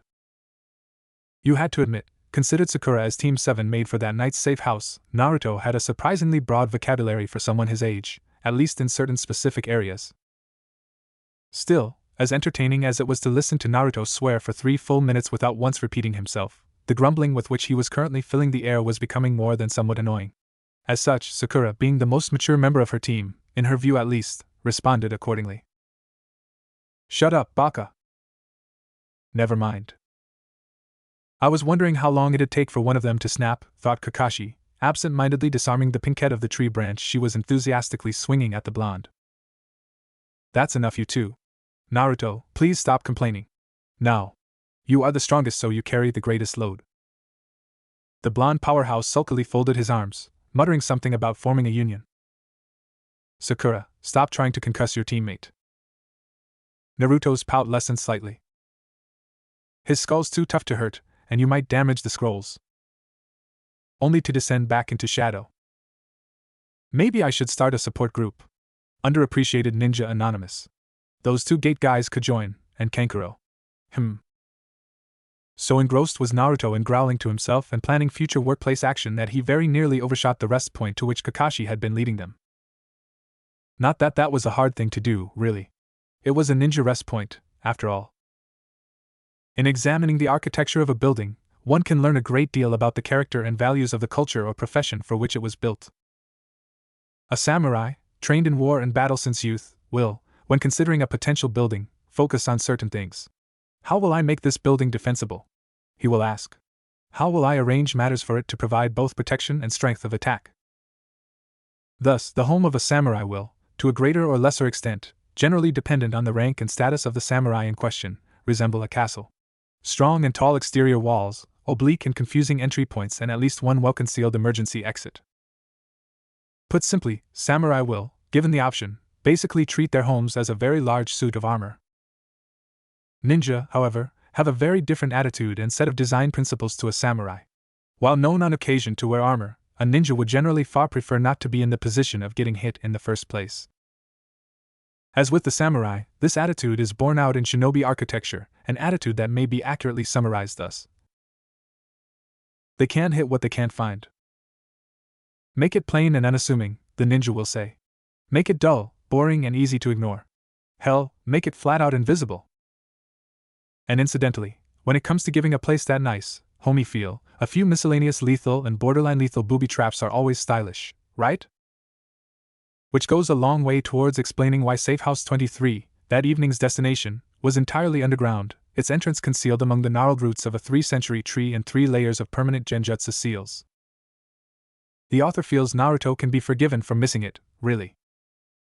3 quiet thumps, followed by a rather louder one from Naruto, were all that heralded Team 7's arrival at the entrance. "Okay, Team 7, welcome to Safe House 23, said Kakashi in a tone that was really far too cheery for the prevailing conditions. "We have these scattered throughout Fire Country, mostly along the main trade routes. The location varies, but the Jounin brushed some moss from the massive roots to reveal the kanji for fire and tree. If you find these engraved on a surface, the entrance will be within a 5-meter radius." The cycloptic shinobi paused a moment to enjoy the looks of barely contained impatience on his genin. Is this how Irika feels all the time? I can see why he does it. Anyway, he continued, the entrances are always hidden under a permanent, one-way genjutsu, keyed to a password. Ahem. Will of fire. The genin stared as an entrance completely failed to appear. Oh wait, yeah, this is a Tuesday. My bad. Okay, rehearation. The sound of cracking knuckles drifted from Sakura as Naruto slowly drew a kunai and Sasuke's hands drifted into the tiger seal. Okay, wait, it's the waning moon, before dusk and there's 4 of us, Okay, no killing, I got it, the increasingly edgy Jounin muttered, subtly preparing to flee in the event that his next guess proved wrong as well. Taking a deep breath, he spoke. Ika Tactics, page 23. Fortunately for Kakashi's hide, and blood, bones, spleen, there came a shimmer of discharging chakra and, with no fanfare whatsoever, a neat set of concrete stairs flickered into view. I'm really glad that worked, thought the laconic ninja. Well, let's go in and get dried up. Come on. As they stared after their sensei, one thought was occupying the minds of the 3 genin, naturally falling to Naruto to give it voice. Who the hell came up with that password? Wow, thought Naruto as he reached the bottom of the stairs and took in the view. It's exactly as I imagined it. Naruto would probably have described the room as Spartan, at least if he had known what Spartan meant. Circular it was, in that delightfully cheery concrete gray so beloved by government contractors throughout the universe, its contents minimal. A table and chairs, a sink, stove, and set of cupboards, and a trio of doors at the opposite side of the room from the entrance. You can tell Ninja designed this place, thought the blonde as he eased the scrolls to the floor, placed his pack beside them, and arched his back with a great crackling of vertebrae. Okay, time for dinner, he muttered, carefully rummaging for his supplies. Let's see, I had miso last night, so tonight it's dash. Naruto's face fell as an unwelcome memory presented itself. Ration bars, seeing as I used half my supplies to seek the noodly one's divine favor. Damn it! Slumping down in one of the spare seats, a meat-flavored ration bar in front of him, Naruto wished once again for the kind of face that could look good sulking. Not that he was that prone to the practice, of course. It was just that for some reason the expression that, on the team, had women sighing over his brooding angsty broodiness gained for the blonde nothing but rolled eyes or, on a very small minority of older women, squeals of kawaii. And cheek pinching. Still, though his face, changed though it was, remained unsuitable for sulking, Naruto was having a go at it. Oh sure, Team and Sakura-chan can eat. Team and Sakura-chan can buy the non-overdue ration bars. Team and Sakura-chan are unbelievers, so no sacrificing half their ramen rations for the sake of the mission, nuh. Driven by a particularly loud growl from his stomach, a friendly warning to him that, should sustenance not be forthcoming, it would be quite happy to scale his esophagus and go hunting on its own, the orange-loving youth began a semi-frantic search of his person. Maybe there's a decent-tasting bar here or something. Can't risk looking in the pack, too much temptation. Kunai, bingo book, shuriken, scroll, kunai, shuri. Wait. Back up. The scroll was about 15 centimeters in length, and, judging by the thickness, about 3 to 4 meters long. A tag decorated with a chibi shizen giving the peace sign under the legend Uzumaki Mission Care package affixed to the tie holding it closed gave testimony to its origin. Shizen-nichan's really sneaky, to plant this on me without me knowing. Releasing the tie, Naruto's eyes widened at the sight of the characters on the parchment. If this is what I think it is, I am so gonna owe Shizen-nichan when I get back. Oi dobe, what's with the ceiling scroll? Naruto smirked at the brooding avenger. Someone likes me, I guess. Sasuke's somewhat confused rejoinder was drowned out as a slight popping sound and puff of smoke heralded the unsealing of. Thank you, Shizen-nichan. A good-sized cauldron of steaming hot tonkatsu ramen. Taking in the delightful smell of his bounty, the envious looks on the faces of his formerly amused teammates, and calculating the number of ramen seals that could fit onto a 4-meter scroll, Naruto smiled blissfully. Maybe this mission will be okay after all. Of course, I was wrong. After we got to the capital. Naruto, stop taking over the report. No one wants to hear about your stupid ramen scroll. It's better than you just squealing about Sasuke-kun. Besides, you liked my ramen scroll well enough the second night out when that tanuki got into your ration bars. The melodic sound of wood splintering on knuckles drew Pink and Blonde's attention back to the Hokage, now fixing them with her famed desist or be reduced to paste glare. Thank you, she said to the sudden silence. Now, in the interests of brevity, Naruto will deliver the report, with the rest of you chiming in where necessary. Naruto, unless it is immediately relevant, there will be no further mention of ramen. Clear? Contrary to popular Konoha belief, Naruto could in fact be professional when the situation called for it.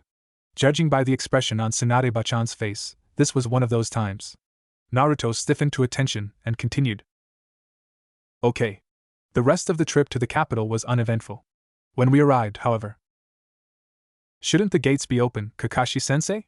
Asked Sakura as they gazed at the monolithic slabs of timber and steel obstructing their path. Yeah, agreed Naruto, a puzzled frown on his face. I mean, it's still daylight, after all. It is a little strange, I'll admit, mused the Jounin, nose for once not in his book. It's not as though they really risk attack in the middle of the capital. No, this, most likely, is a political gesture.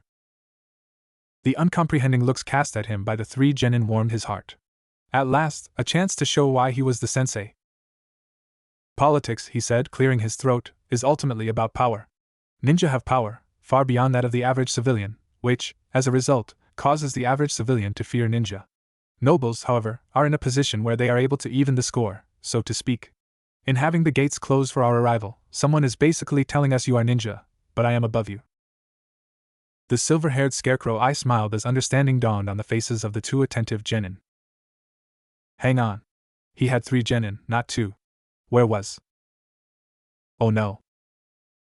As though through the Sharingan, he watched in mounting horror as the orange-loving blonde walked purposefully toward the gates. Kakashi could almost hear his thought process. The gate is closed. We are on this side of the gate. We must move to that side of the gate. To do that, the gates must be opened. How can this be achieved? Answer, knock. Which he promptly did. Naruto dash. Tum. Crunchy crack. Never mind, sighed Kakashi as he watched a chagrined Naruto edge away from the sizable hole now punched in the gates. Mental note, suggests the creation of acts of shinobi insurance coverage. Well, he joined the others in glaring at the embarrassed blonde as fortress guards formed a professional, albeit nervous, perimeter around them. Now that we have their attention, Naruto, I will arrange for us to be presented to the client. Remember, when we are with him, be professional, respectful, and, he cast a firm look at the blonde, quiet. Understand? Hi. Nodding in approval and turning to the guard captain, waiting nearby with the air of one who is not being paid enough to deal with stuff like this, Kakashi paused and turned once more to Naruto. Oh yeah, one more thing. The embarrassed youth, formerly occupied with avoiding eye contact, jerked to attention. Until we are once more outside and well away from buildings, walls, trees, and other fragile objects, your hands will remain in your pockets. Clear? Hi, grumbled Naruto, putting the words to deed to the poorly concealed amusement of his teammates. Good, said their laconic leader with a brisk clap of the hands. Now, let's go meet the client. Well, chuckled Tsunade quietly. That at least sheds some light on this bill for gate repair I received from the capital. And the restraining order requesting Naruto not be allowed within 20 meters of the fortress outer curtain walls. Stupid nobles, punch a hole in one measly gate and they get all worked up. You put your fist through the daimyo's gate, Baka. How do you think they'd react? Sakura half-shrieked. Shouldn't have made it so flimsy, then grumbled the sulking shinobi. Dobe, 40 centimeters of ironwood with a steel sheathing is not flimsy.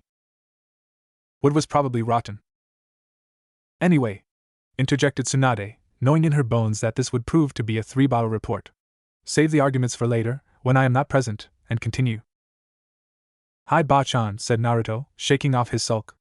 After Kakashi-sensei explained things and all the archers, spearmen, samurai, slingers and everyone else went away, we all went to see the client. That was when the next surprise showed up. And so, I'm so very glad to have this collection in safe hands, my boy. Why, I've been Takada-kun's librarian for a good 60 years now, and… He looked at too. Daihon-sen had the look of a normal man from whom every drop of moisture had been removed. Gaunt. Spindly. Somehow leathery even. In fact, thought Naruto, he looked like what a man with a giant, demonic book sealed into him might look like. I mean, Gaara's got those tanuki rings around his eyes, after all. Paper white hair, dark, leathery skin, that slight creaking sound as he moved, it was so obvious. And I'm sure Konoha will benefit from all these texts. Over 1,000 scrolls alone, and at least as many codices. All the donations. Ano, Kakashi-sensei, asked Sakura hesitantly. Didn't our mission brief specify 830 scrolls only? Quite right, Sakura, replied the Jounin, ignoring Naruto's muttered I knew it, just knew it. Escalation. Daihon-san, a moment please. Our mission brief specified 830 items in total, not 2,000. Would you mind explaining? Literally, Bookish librarian sighed sheepishly. I'm afraid that is an effect of clan politics. Taking in the 4-part blank stares, he gave a slight grin and continued down the hall, explaining as he went. Essentially, you have fallen victim to a game of one-upmanship between several noble clans. You see, when Takatadano willed his library to Konohagakure, it was seen as a generous act, an act for which his clan gained a good deal of prestige. Drawing a key from the sleeve of his robe, he unlocked a rather massive-looking door and gestured the 4 shinobi through before continuing. Of course, the other clans couldn't let that pass uncontested, so each of the clans involved went through their own libraries for texts to add to the donation, mostly ones they had no real use for. And this, he gestured dramatically at a vast pile of literary lumber, is the result. Now, placed upon a shelf, books have a tendency to look deceptively small. In reality, however, books are by nature bulky objects, a fact discovered by every student required by circumstance to carry their textbooks to every class. Scrolls, being cylindrical and thus far less efficiently stacked, are even worse. 2,000 large codices and bulky scrolls, all stacked on a table, can be a rather intimidating sight. The reader is invited to verify this fact themselves. Not even the vibrant Naruto could bring himself to speak right away. That's a lot of books, all in one place. Well, said Kakashi briskly, shaking off the slight sense of awe. We'll seal as many as we can into the scrolls, starting with Takatadano's contribution. We can work out what to do with the rest later. Sakura, Sasuke, get sealing. Naruto, don't touch anything. As the sound of quiet pops filled the room, Naruto stalked over to a chair and sat, silently fuming. Yeah, work out what to do with the rest later. I'll tell you what we'll do, put the scrolls and the rest on my back. Grr. You seem a bit upset, Uzumaki-san. Is something wrong? Looking up, Naruto gave a half-hearted grin to the librarian. Hey, just call me Naruto please. Uzumaki-san makes me think I'm in trouble. He sighed. I accidentally broke something outside, so now I'm not allowed to help with the books. Just carry the sealing scrolls. This won him a look of sympathy from the old man. Yes, I can see how that would be frustrating. You seem like an active young man, so to be forced to be idle would be annoying. This guy's good, thought the blonde. There was a moment of silence before a passing thought caught Naruto's mind. Hey, Daihun-san, what are all these books and things about? I mean, they can't all be on jutsu and techniques, right? Indeed, replied the leathery librarian approvingly. Virtually every subject imaginable is represented in this collection. Here, have a look at the master catalog and see for yourself. Taking the coil of tough rag paper gingerly, Naruto took in the first few titles and gawked. Your kunai and you? Shinobi are from fire, kunoichi are from cloud? The physics of Ikebana? The hell dash? Yes, the range of topics is rather broad, chuckled the older man at the younger's reaction. As I said, this endeavor was seen as a way to dispose of unwanted texts as much as a way to gain prestige. Naruto continued scanning the list, his expression growing steadily more incredulous. A guide to lizard racing? Applied chemistry in a combat situation? I never knew there were so many things to write about. Every subject imaginable, agreed the librarian. Whenever someone has explored an interest and recorded the results, there will be a book about it somewhere. That's so cool. I'm glad we're getting this stuff for Konoha. The library, there's just jutsu scrolls and training manuals. Nothing like cooking for a clan gathering. Daihun frowned slightly. I can imagine the ninja library would be somewhat specialized, but surely the civilian. Oh yeah, I suppose they would have more subjects, but they never let me in. Never dash. You were never allowed into a public library?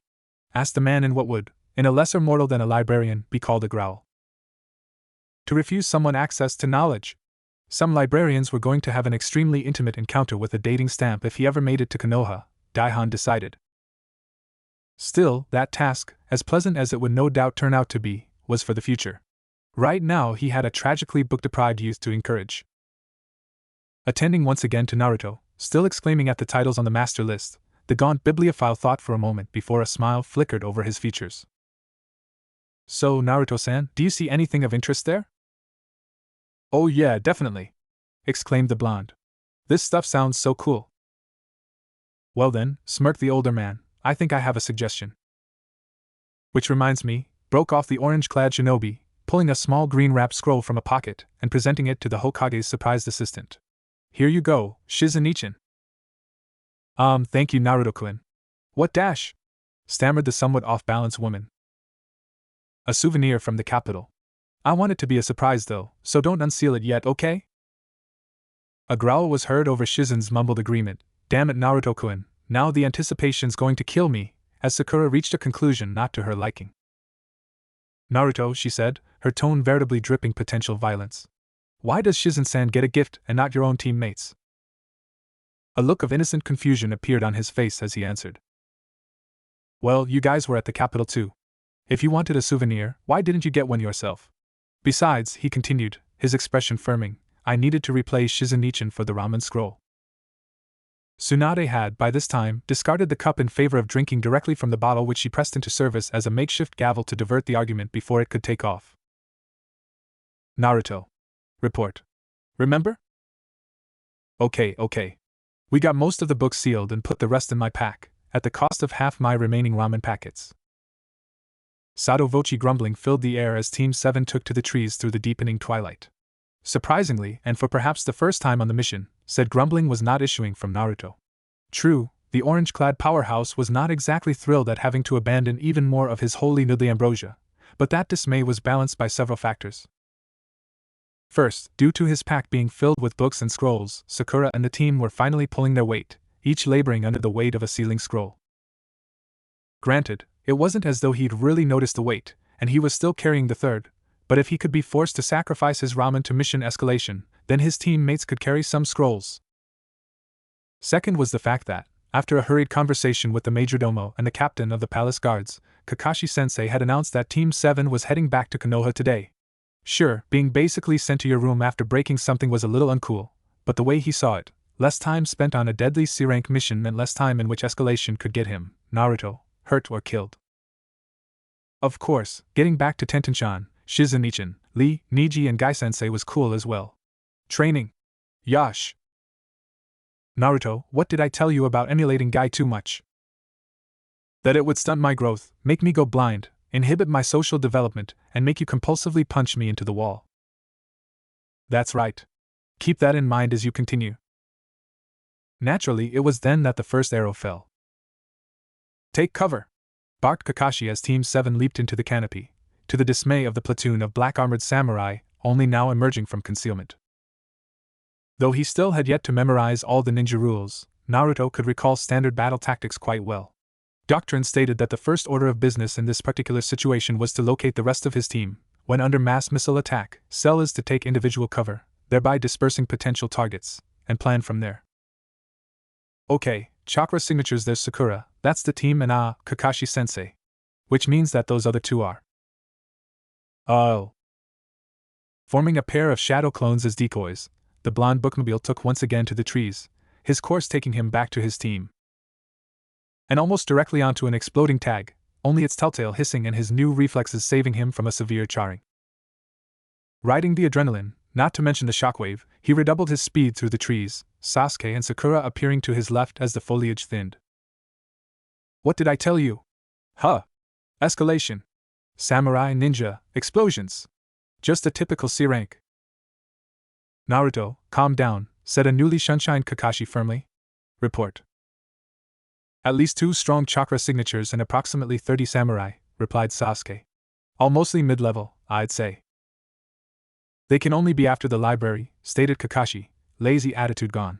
Sakura, Sasuke, give the sealing scrolls to Naruto. Naruto, make enough clones to provide a distraction and make all speed toward Konoha. Naruto's jaw dropped. What? Let me fight, Kakashi-sensei. I'm stronger now, remember? I can take on Dash.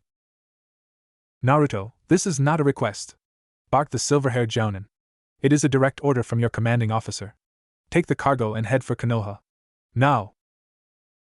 Hands trembling in frustration and swearing under his breath, the orange-clad blonde did as he was bade, filling the clearing with decoys and leaping off just as the first pursuers arrived. As sounds of combat filled the air behind him, he grimaced. This is really going to suck, he thought. I just know it. Okay, interjected Tsunade. Sasuke, give me a report of your fight now. Hi. Sasuke cast a considering eye at the formation of samurai, Sharingan picking out relevant details with crystal clarity. Black armor for deniability, a good open formation, and yes, repeating crossbows, swords being held in reserve for close work. They've done operations like this before. Sakura, Sasuke, our task is to prevent, or at least delay pursuit. Contain or eliminate the samurai. I will deal with the shinobi. If we get separated, you are to head for the last safe house we visited for rendezvous. Go! Even as their sensei vanished into a shunshin, the genin were in motion. Flickering through hand seals, the Uchiha loosed a series of fireballs at the flanks of the enemy group. Even as the heat washed over the armor-clad combatants, kunai festooned with explosive tags began dropping into their midst, their sharper detonations providing a counterpoint to the hollow whump of the jutsu. In an ideal world, that would have been enough. Demoralized at their losses and intimidated by the explosions, the survivors would shortly break and run. Sadly, this was rather definitely not an ideal world. These were samurai, after all. Battle-hardened, capable, and stoic. Well-armored, too. As arrows once again began to perforate the foliage, Pink and Black shared a sigh. Sakura, I'll slow them down. Go on ahead and arrange some surprises for them. Hi! Hopping to the ground as his teammate leaped through the branches, Sasuke sighed, his hands moving through the familiar seals. Naruto's going to be insufferable after this. I delayed them with kunai and katan jutsu, then led them into a series of traps set by Sakura. Mostly deadfalls and explosive tags, added Sakura helpfully, earning her a curt nod from the Uchiha. The samurai eventually broke after losing approximately 2/3 of their numbers, taking their wounded with them. We then made for the safe house but encountered Kakashi-sensei before we arrived.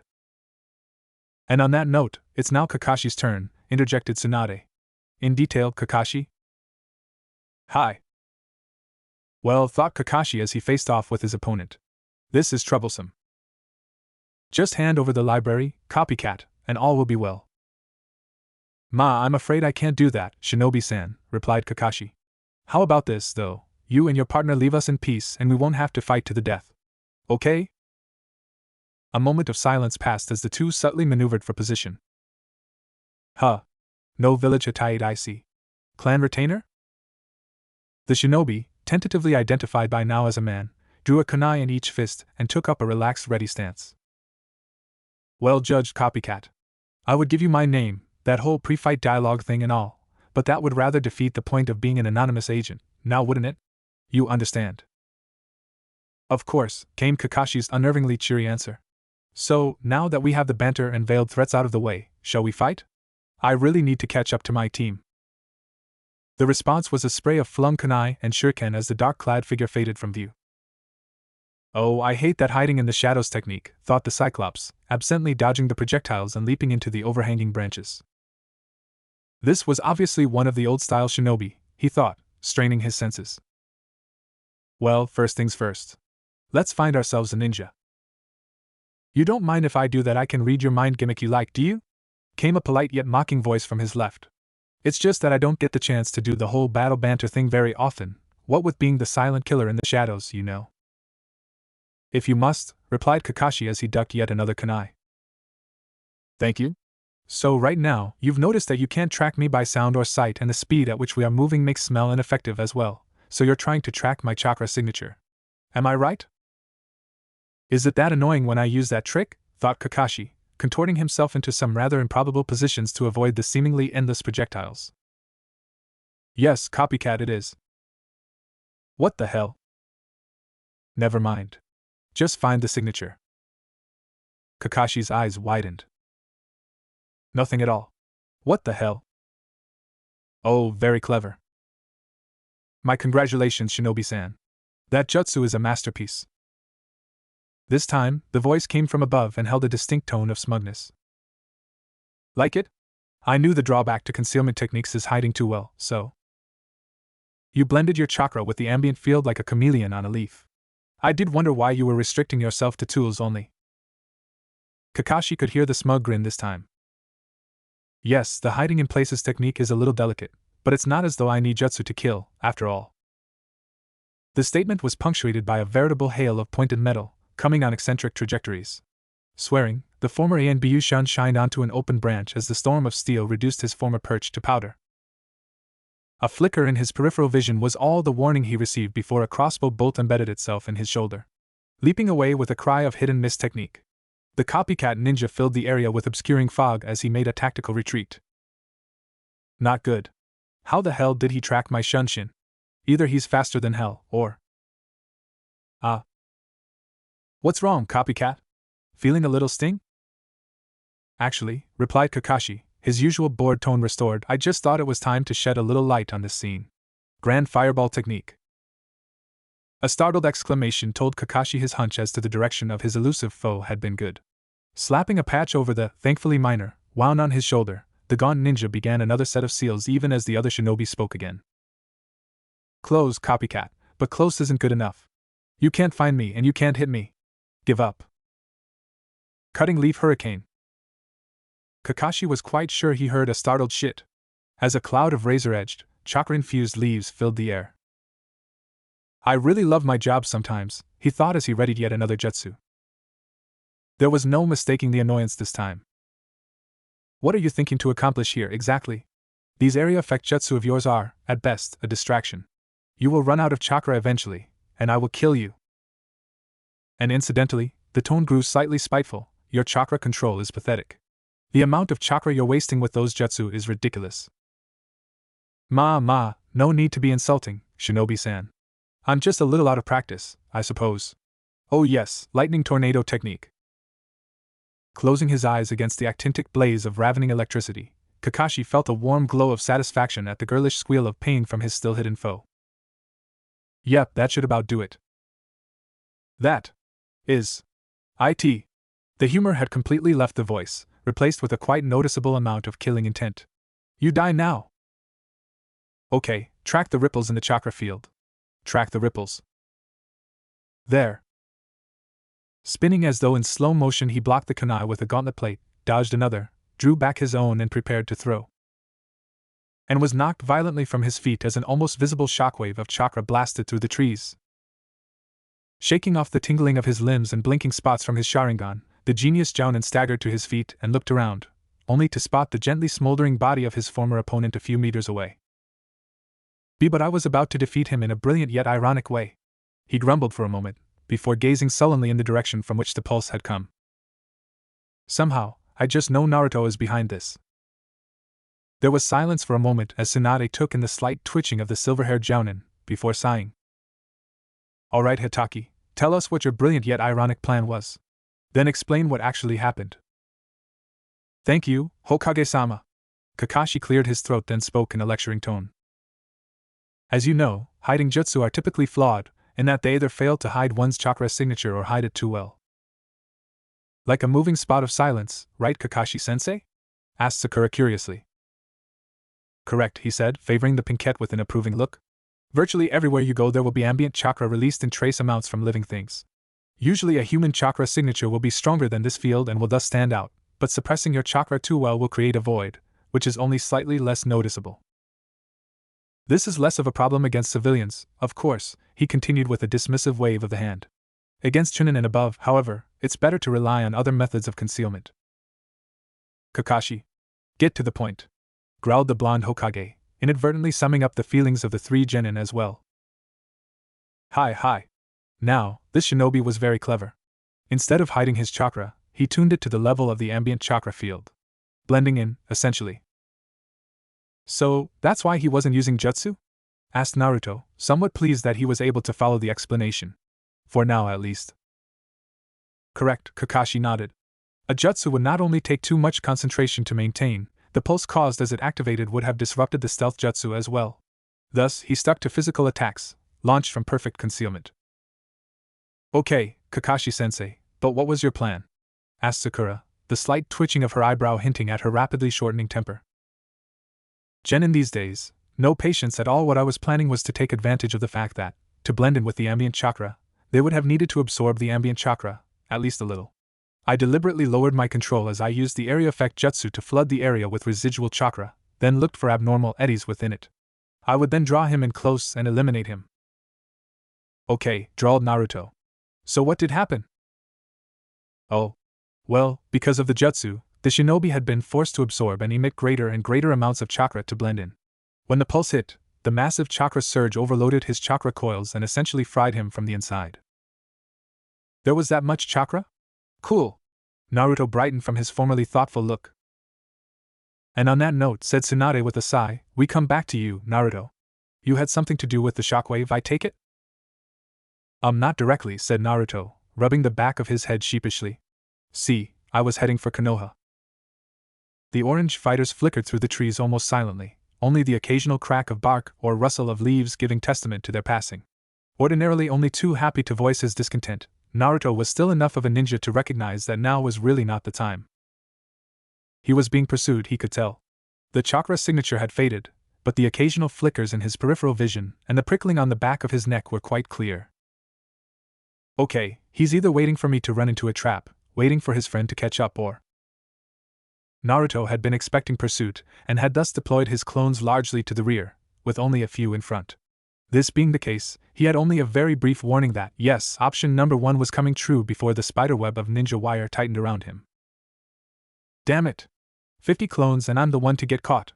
Spaghetti-sama, you owe me big. Wincing as the wires began to raise welts on his exposed skin, the blonde powerhouse began the process of snapping his way free just as a voice echoed around the trees.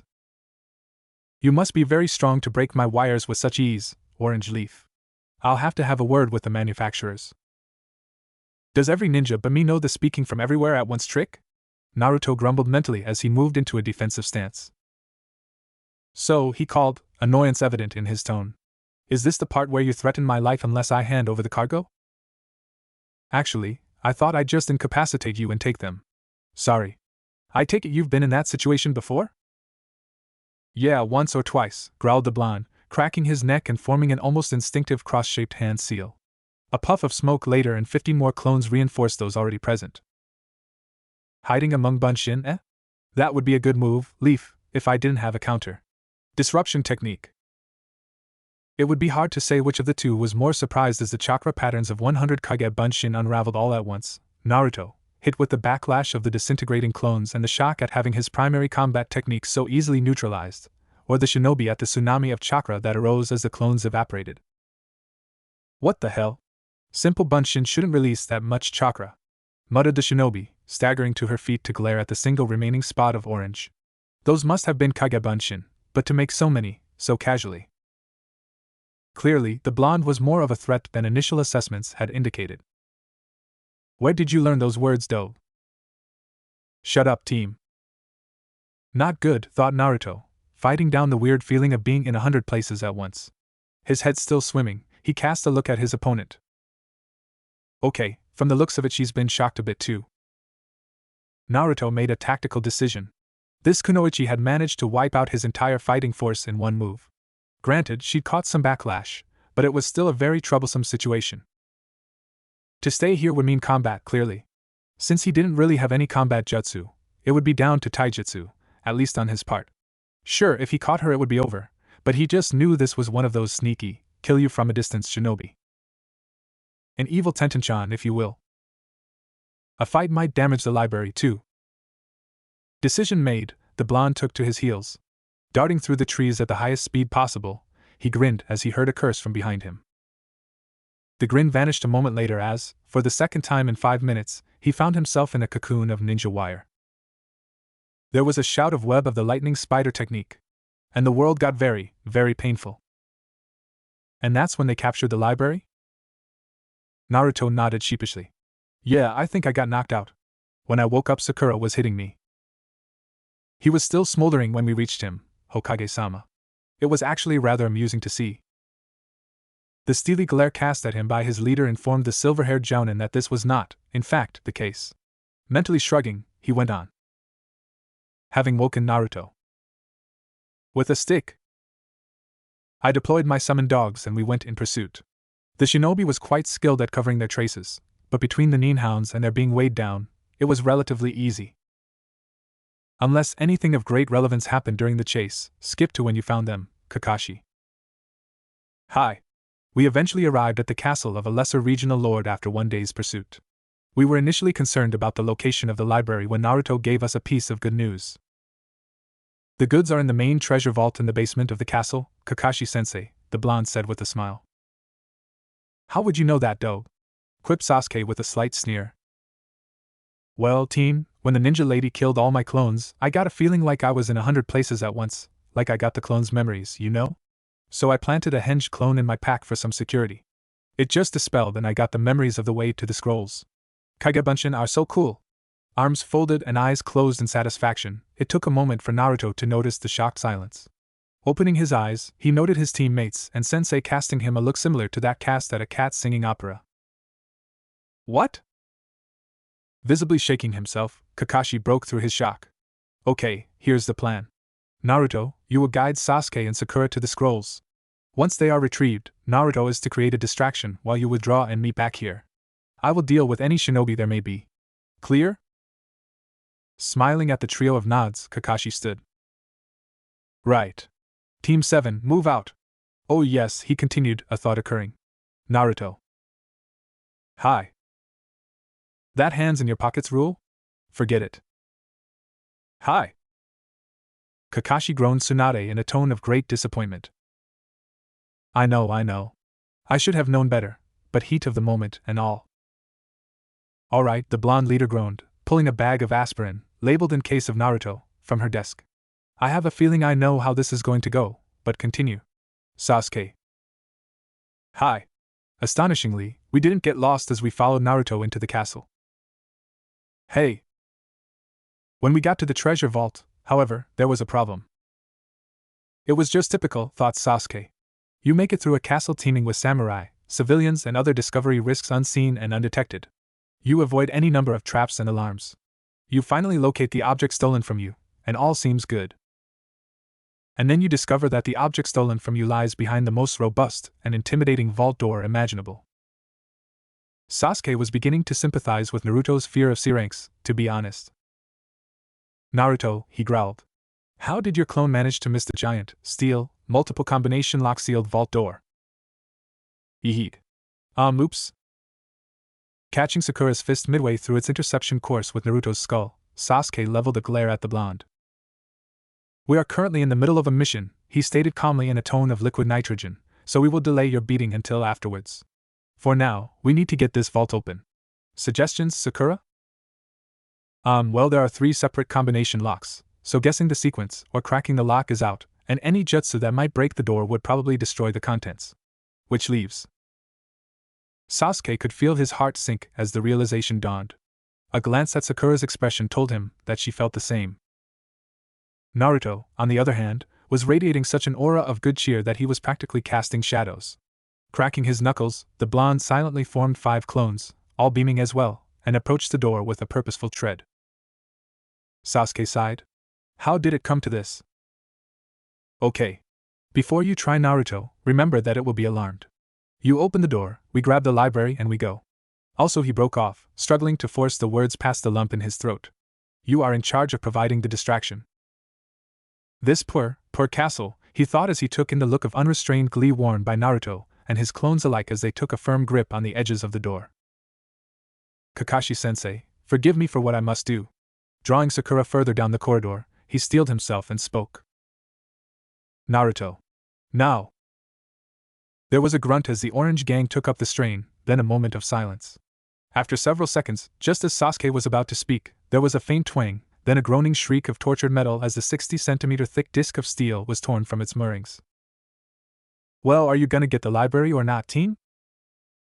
Shaking off the state of shock, and feeling slightly chagrined at being told off by the dobe, he nudged Sakura into motion, and the two made a beeline for the scrolls, still intact and unopened, attached to Naruto's pack. It was then that Sakura, all unknowing of the risks of such a statement, made a great mistake. Shouldn't the alarms have gone off by now? The Naruto gang and Sasuke had just enough time to groan as klaxons began shrieking. Bolting for the exit, 2 clones conscientiously wedging the vault door back into place, Naruto deployed his doppelgangers as an advance guard, glaring at his pink-haired teammate all the while. Thanks a lot, Sakura. Just had to tempt fate, huh? The dobe's right for once. You should know better than that. I'm sorry, alright? It just slipped out. Just head for the exit, guys. I'll follow with the diversion. Clearly hearing the inverted commas around the word diversion, Pink and Black looked at each other, looked at the slightly unnerving grin on the blonde's face, looked back at each other and wordlessly accelerated. Watching his teammates as they reached the top of the stairs, Naruto's grin broadened. Finally, a chance to cut loose. Distraction no jutsu. Let me guess, Naruto. Your distraction no jutsu involved massive property damage, yes? Not directly, Bachan. Okay, she sighed. In the interest of staving off a headache, we'll go back to Kakashi for the moment. There was a moment of silence, broken after a few seconds by a familiar giggle. Huh, thought Naruto. Bachan's angry face is a lot less scary when it's not aimed at me. Kakashi, growled Tsunade, a large vein reappearing on her forehead. You have until I stop speaking to put that book away before I introduce it to your internal organs in a non-surgical fashion, clear? With an embarrassed cough, Kakashi stowed his book and put his game face, game eye back on. Well, in truth there's not a lot more to tell, Hokage-sama. I had made my way to the castle's guardhouse in the interests of sowing some mayhem and slowing pursuit by means of strategically placed exploding tags. I had deliberately avoided concealing my presence, a tactic borne out as I was leaving. So, you managed to follow me, Hataki-san? Clearly I need to work on my stealth. Don't feel too bad, Shinobi-san, said Kakashi with a smile as he took in the black-clad figure. You just fell prey to one of the classic blunders. Never get involved in a land war in Stone Country? No, the other one. Never go up against a Konoha shinobi when a mission is on the line. Oh, I see. An awkward pause ensued for a few moments. Shall we fight now? Yes, I think that would be best. The two subtly readied themselves. A Sharingan was revealed, ninja wire was unspooled. Let's see, thought Kakashi. We've done the threatening pose, the civilized banter. What am I forgetting? Come, Sharingan Kakashi. Show me your skills. Ah. How could I forget chat as you fight? How embarrassing. Chat as you fight? Fights between shinobi have a certain structure that must be followed, Naruto, replied Kakashi in his lecturing tone. You start with either threatening or civilized banter, then take up a threatening pose. Like Zabuza appearing on his sword? Asked Sakura, fascinated in spite of herself. Yes, that is a good example. To continue, after the threatening pose you move on to chatting as you fight, in which you attempt to psych out your opponent with witty insults and cool one-liners. So what comes after that, Kakashi-sensei? Asked the orange-blonde, eyes sparkling with enthusiasm. Why is he never this excited about team training? Pondered the jounin. Detecting with his keenly trained senses the distinctive sound of grinding teeth coming from the visibly irritated Tsunade, he decided to summarize. The final part is the cool finishing line, Naruto. Sadly, we didn't get to that. Dodging a crackling strand of wire and countering with a trio of tag-tipped kunai, Kakashi followed the parallel conversation with half a mind, the majority of his attention occupied with planning the cool finishing line. Not bad, Hataki-san. Your reputation is clearly well-deserved. You're quite good as well. Would you mind telling me your name, though? Calling you Shinobi-san seems a little rude. Unfortunately, replied the figure, now fairly crackling with stored lightning, I have sworn only to reveal my name to the one who defeats me. Damn, thought Kakashi as he leaped onto a nearby roof to avoid a trio of glowing shuriken. Secret identity plus a conditional oath. That puts her ahead in cool points. Well then, I'll just have to take that as incentive to win, any?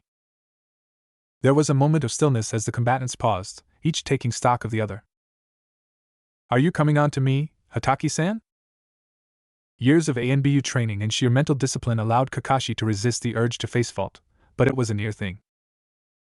Out of curiosity, Hataki-san, continued the shinobi after a further moment, who is the orange-wearing genin on your team? Kakashi blinked. May I ask why you want to know? He asked, subtly positioning himself and filling his hand with another kunai. He was able to break my wires barehanded and clearly has considerable chakra reserves to create so many shadow clones. No doubt the core of your team. The sheer absurdity of the statement caused Kakashi to fight off another face fault. Hey! Quiet, Naruto. Yeah? Yeah, he's the core of the team. Yeah. Shaking himself, Kakashi collected his wits. I might tell you, but... Rumble. But unfortunately for... Rumble. Kakashi felt a sinking in his gut as he realized the direction from which the ever louder rumbling was coming. Nevertheless, he bravely continued. Unfortunately for you. Crash. You are about to be trampled by a mob of super-strong Naruto clones, he sighed. Some days he wondered why he even bothered. Homing in on the chakra signatures of his students, he headed for the rendezvous point. So, to sum up, Naruto's distraction consisted of several hundred shadow clones, each sharing both his strength and shaky control, running amok through a minor noble's castle? Kakashi nodded, inwardly wincing. Yes, Hokage-sama. You were aware of both Naruto's strength and lack of control when you gave him free rein as to the form of his distraction? Yes, Hokage-sama. And some have said clones trampled the shinobi. Kuroyama Kyoko. What? Her name is Kuroyama Kyoko, Bachan. Naruto, suddenly the focus of a quartet of blank stares, shifted uncomfortably. And just how did you find that out, Naruto? Asked Tsunade in the tone of one unsure as to whether they would like the answer or not. Well, I was heading for the rendezvous point. Ah, sighed the blonde as he followed the traces of his teammates away from the scene of the distraction. I feel better now, he thought. Finally, being free of the need to be careful, to walk on eggshells. To finally not have to worry about breaking things. Such was his glee that he completely failed to notice the dark figure until it dropped to the ground in his path. Stumbling to a halt, the blonde instinctively took up the first stance of Silent River and stared warily at the silent shinobi. Peace, she said, presenting her empty hands. I and my partner were required only to retrieve the library and bring it here, no more. We two have no quarrel now. Naruto relaced a little. Surprisingly for some, the blonde had a fairly good sense of body language. Lightning Lady was in a relaxed stance, weight on her heels, with her hands away from her body and fingers spread. In ninja terms, this was the most harmless visage one could present while still conscious. On the whole, Naruto was inclined to accept her claims. Not that he was going to relax too much, mind. Okay, you aren't here to kill me. Cool. So why are you here? To ask for your name, and to give you mine. That's not really what I was expecting. You defeated me through your shadow clones, meaning I can tell you my name and keep my honor intact.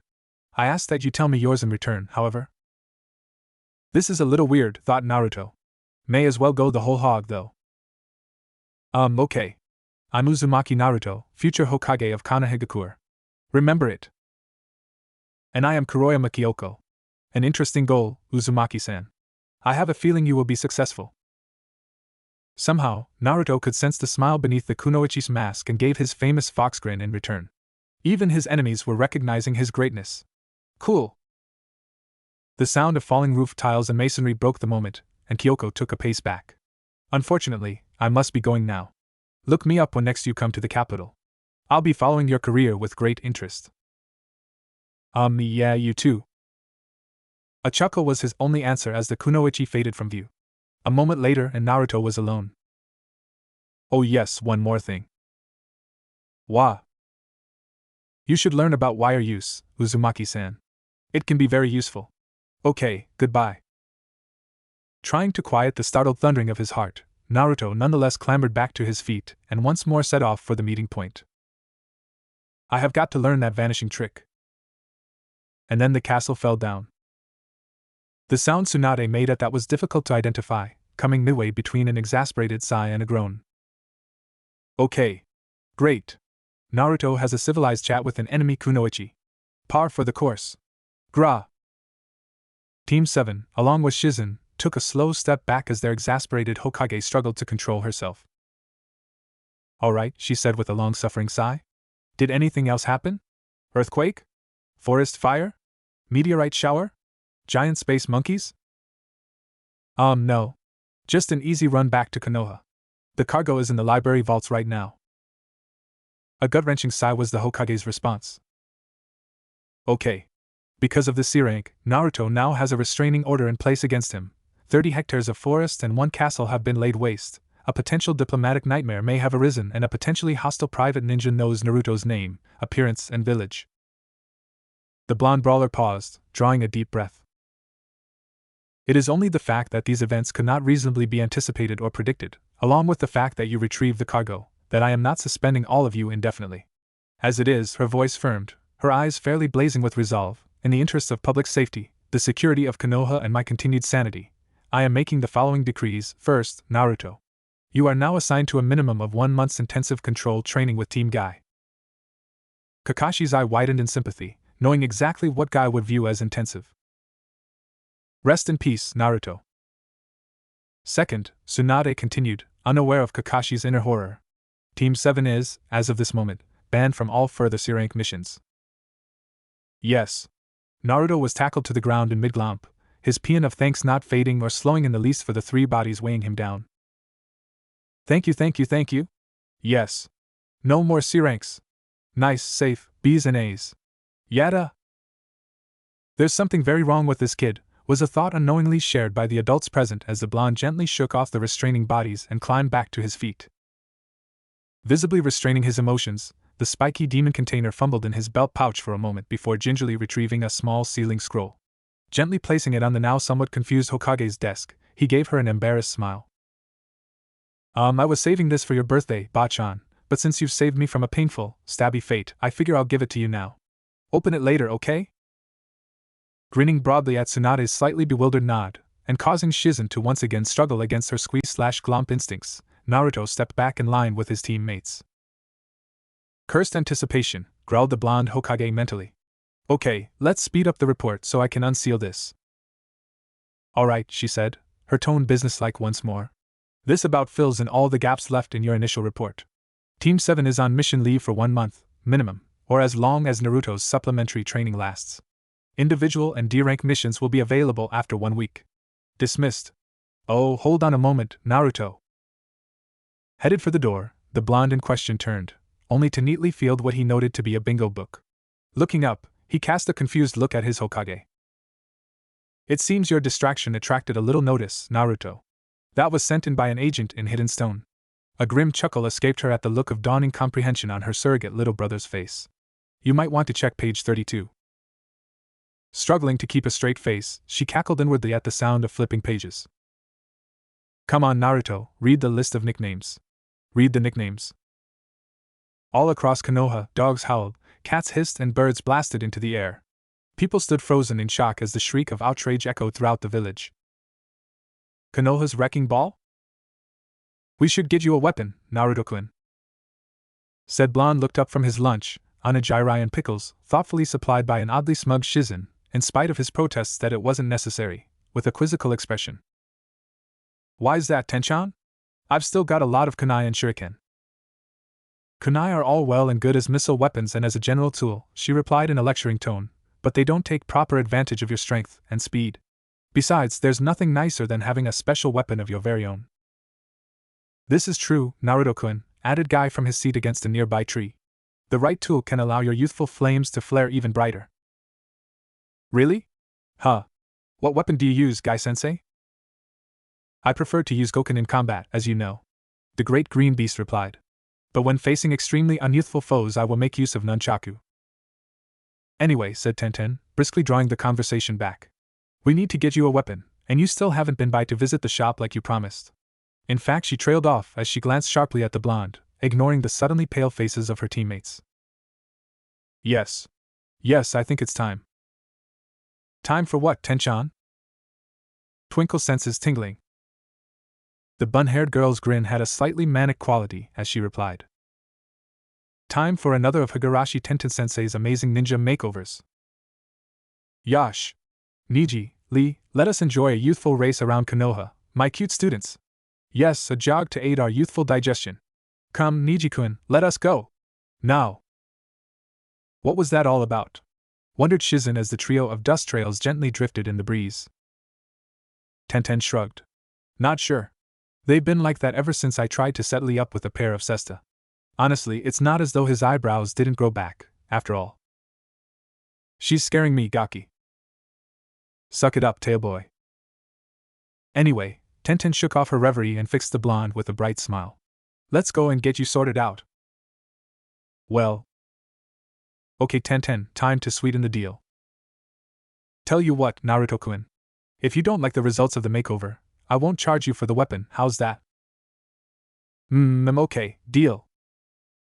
Don't worry, Gamachan. Your belly will bulge yet.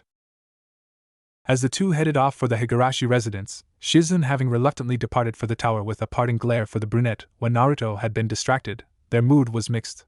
Naruto, ignoring the whimpered protests of his tenant, felt a cautious optimism. Tenten, while outwardly calm, was on the inside engaging in a squealing chibi dance of glee. So, said Tenten, her professional tone contrasting with the sparkling in her eyes. Is there any weapon you particularly like?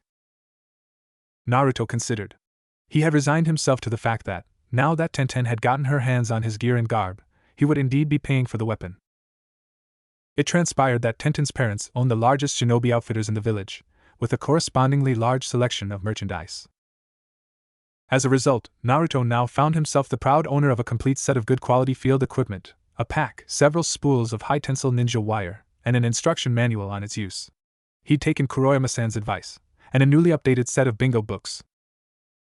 He was a little sad at the loss of his jumpsuit, though, Tenten having declared it an insult to the ninja profession. Half an hour of frantic activity and much in and out motion of dressing rooms later found him clad in a set of dark khaki combat gear and heavy cloth, a tough fabric gear harness and metal-reinforced tabi boots. The sole concession to his love of orange allowed by the driven young kunoichi was a tight-fitting jacket and vertical tiger stripes, which he justified with a cheerful yet thoroughly arcane dissertation on color, human distance perception and optical illusions. Naruto was just glad he could keep at least a little of his favorite color. Still, the gear was a hell of a lot better than anything he could usually afford. The teammate of Tenten discount helped too. Yes, on the whole, Naruto was quite satisfied. Me too. It was so embarrassing to have my prison looking like a magnesium flare. And so, as per the deal, he would indeed be paying for the weapon. Well, he said finally, maybe a katana. No swords. Tenten interrupted firmly. But dash. No. No swords. A sword would be totally unsuited to you. It's a matter of tensile strength. She continued, anticipating his question. A sword does damage by applying force perpendicular to the length of the blade, right? This means that a blade needs to be able to stand up to a lot of stress during an impact. As it is, your strength would either snap the blade with the first hit or tear it from the hilt. No, for you to use a sword successfully would either require years of controlled training or some way to actually reduce your strength, ignoring the reason for getting you a weapon in the first place. But what about a really big, strong sword? Asked the blonde after a moment. Like that Zabuza guy's? Tenten once again shook her head. No, a Zanbata's no good either. How much do you know about weapon theory, Naruto-kun? Silently swearing vengeance on the academy's teachers at her friend's look of incomprehension, the weapons mistress began to explain. Okay, Naruto-kun, it's like this. There are 9 basic ways to strike someone with a weapon: straight down, diagonally down from the right and left, horizontally from the right and left, diagonally up from the right and left, straight up and a thrust to the center. With me so far? Encouraged by the whiskered one's fascinated nod, she continued. Good. Now, as a general rule, the smaller and lighter the weapon is, the more lines of attack are available, but the less damage you can inflict. Kunai, wakizashi, jo, all light enough to hit them all. The problem is that the smaller weapons have less reach, requiring you to be closer to the enemy to hit them. Is that why you throw kunai but fight with ninjato? Tenten nodded, smiling. Right. The ninjato is a good compromise between range, damage potential and variety of attacks, allowing all 9 lines of attack while keeping the opponent at a reasonable distance. Now, her tone became businesslike once more. As the weapon grows larger, the lower lines become more and more difficult. With any weapon over about 2 meters in length, the lower lines become for all intents and purposes impossible. Any sword capable of standing up to your strength would, sadly, have to be so large as to rule out anything beyond swinging it overhand like an axe or side to side. No technique, no skill, just Raf. Naruto smash. No swords for you. Fortunately, she grinned, patting the discouraged youth on a shoulder as she opened the door to the main storeroom and flicked on the lights. There are more than just swords available. Whoa, breathed Naruto at the sight of rack upon rack of lethal creativity. Yup, chuckled Tenten. Now we have a warehouse to ourselves and a whole day to ourselves in which to look. Let's get you a partner. Trial 1. MMPH. Yeah, I think you're right. That one doesn't really work. MMPH. MMPH. No, don't move, Naruto-kun. Give me a moment, and I'll get you. Snap. Out. Wincing as steel chain links spanged off the walls, Tenten sighed at the sheepish look the blonde was giving her. Right. Well, I think we'll steer clear of chain weapons from now on, huh? Yeah, I think you're right, Tenchan. Meteor hammer, rejected. Trial 2. So, what do you think? Hefting the long work of metallic art thoughtfully, Naruto considered. Well, the lines of the blade are nice, and I like how the wood tones set off my eyes. And it has a nice, neo-barbarian appeal. Well, come on then, interjected a visibly cheerful Tenten, gesturing at a life-size training dummy. Try it out. Shrugging, the young ninja took up the two-handed high guard the weapon's mistress had shown him and swung. Grinch whip whip whip crunch. Blonde and brunette looked in silence from the twisted remains of handle in Naruto's grasp to the two halves of the training dummy and finally to the great crescent blade half embedded in the wall. So no good? She nodded. Too much strength difference between haft and head. Huh. Tenten sighed. Haft too thin, head too heavy. No good. Ah. Great axe, rejected? Trial 3. Hey Tenchan, how about this one? Where the hell did you find that? She asked, staring at the 10-kilo chunk of metal the blonde was happily waving around. Out the back. It was stacked against a wall next to a big chunk of metal stapled to a stump. Stapled to dash. Naruto, stay out of my dad's forge. We have an entire warehouse to play in, that should be enough. Besides, that isn't even a weapon. Faced with the mute puppy eyes no jutsu, Tenten sighed. Alright, try it out. But only once. She barked at the blonde's look of glee. And if you break it, you're paying for a replacement, got it? Naruto nodded and, with a happy glint in his eye, faced the new dummy and swung. Crunch clang whoosh. Hatake Kakashi was, at last, a happy man. He'd been through a lot of stress in the past few weeks, what with Naruto getting injured, which tended to put their Hokage into a punching mood, being hospitalized by said student, and then that awful library mission dash. It would all have been okay, however, if it hadn't been for the fact that the latest shipment of his precious had been destroyed in a freak training accident. And I just know Naruto was behind that, somehow. But no longer. Now, at long last, he would have his precious once again. So elated was the Jounin as he left the bookshop, already flipping pages, that he completely failed to notice the rapidly descending lump of metal until it impacted right between his eyes. Perhaps, he thought in the brief moment before unconsciousness claimed him, someone is trying to tell me something? Gazing thoughtfully at the hole in the roof through which the hammerhead had departed, Naruto turned a guilty look on the quietly fuming Tenten. Awkwardly hiding the splintered handle behind his back, he chuckled nervously. Ehehe. I guess I'll be paying for that, huh? Yes, Naruto-kun. Yes, you will. Now, we will be restricting ourselves to the actual warehouse from now on, won't we? Yes, Tenten-chan. Good. She chirped, abruptly cheerful. Well then, let's get back to it. Now I'm seeing you in something steel, maybe a dual weapon look to bring out your pectorals. Did she scare you just then too, Gaki? Like a world without ramen, Fox. Naruto-kun. Coming. Blacksmith's Mall, rejected. Trial 4. No. But. No. Absolutely not. There are no words in any language for how bad an idea that would be. We are looking for a melee weapon, Naruto-kun. That is a missile weapon. Hell, you can throw kunai further and with more force than that thing.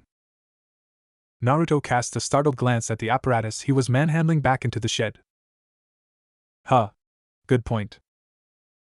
Shoving the mess of steel and cable back into place under Tenten's watchful glare, he sighed for what might have been. Would have been cool to fire it at least once, though. I know. Stingy bungirl. Formerly cart-mounted light siege ballista, rejected, firmly. Trial 5. The two shinobi stared in contemplative silence at the weapon rack. They took in the wickedly curved blade, the spiked weight on the 4-meter chain, the 2-meter shaft, and the evilly glinting butt spike. Taken individually, they were threatening, prompting an atavistic shiver. Combined in the one item, though, they were outright alarming, a testament to humanity's sheer, vicious creativity when it came to devising tools of mayhem. Judging by the quiet whimpering from the back of Naruto's mind, the fox was impressed as well. Several minutes passed as the two silently contemplated pros and cons, potential versus drawbacks, property damage balanced against insurance premiums. You know what, let's not try this one. Yeah, I think you're right. Good call. Daikuzurigama, rejected. Trial 6. Crack! Ah ha ha ha! Tenten sighed, watching yet another training dummy experience violent bisection, the sound of her friend's cackling laughter filling her ears. This looked like being another rejection, for one very simple reason. Crack crack! Ah ha ha ha ha! Naruto was having way too much fun with it. Carefully timing her movements to stay in the whiskered one's blind spot, she paused, waiting for the right moment, before darting forward and quickly snatching the grip from his loosened fingers. Hey, gimme! Calmly coiling the length of braided wire, and thanking her lucky stars for her growing resistance to the eyes, she strode to a nearby rack of shelves, atop which she deposited the weapon. Tenkei-en, whimpered Naruto, gazing at the shelf with watery eyes and quivering lip. No, Naruto-kun. The bun-headed girl replied in a firm tone, gesturing at the fresh gouges in the walls and fragmented dummies. You may play with the viper's tongue when you are prepared to be responsible. Ah. Grudgingly following his friend, the blonde cast one final yearning look at the shelf before sullenly heading into the polearms section, quiet grumbling echoing in his head. Humph. Bet Shikaku or Nibby get to play with cool weapons of doom whenever they want. Stupid lack of corporeal form. Braided ninja wire bullwhip, rejected, pending good behavior. Trial 7. Crunch. Tenten sighed as Naruto sheepishly dropped the fragments of timber to the floor. It was so frustrating.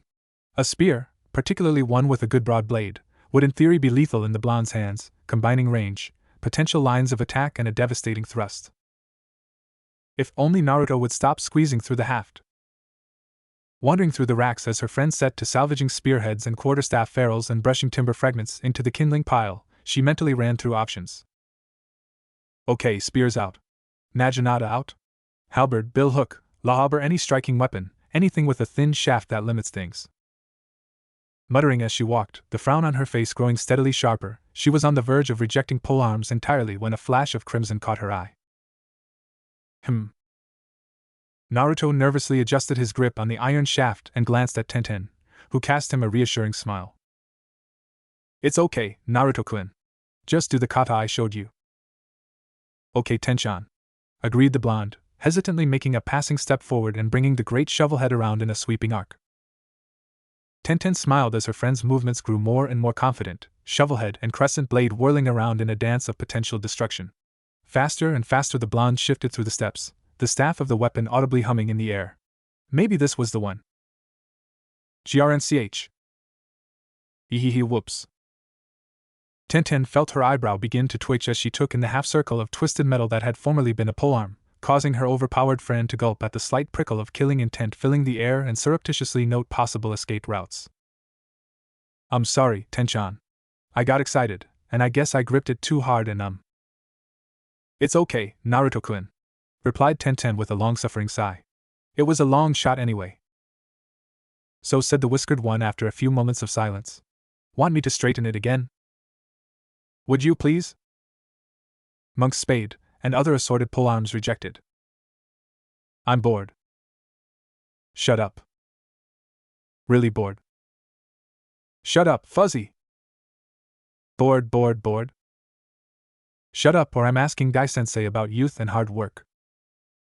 Fine, I'll be quiet. No need to get nasty, Gaki.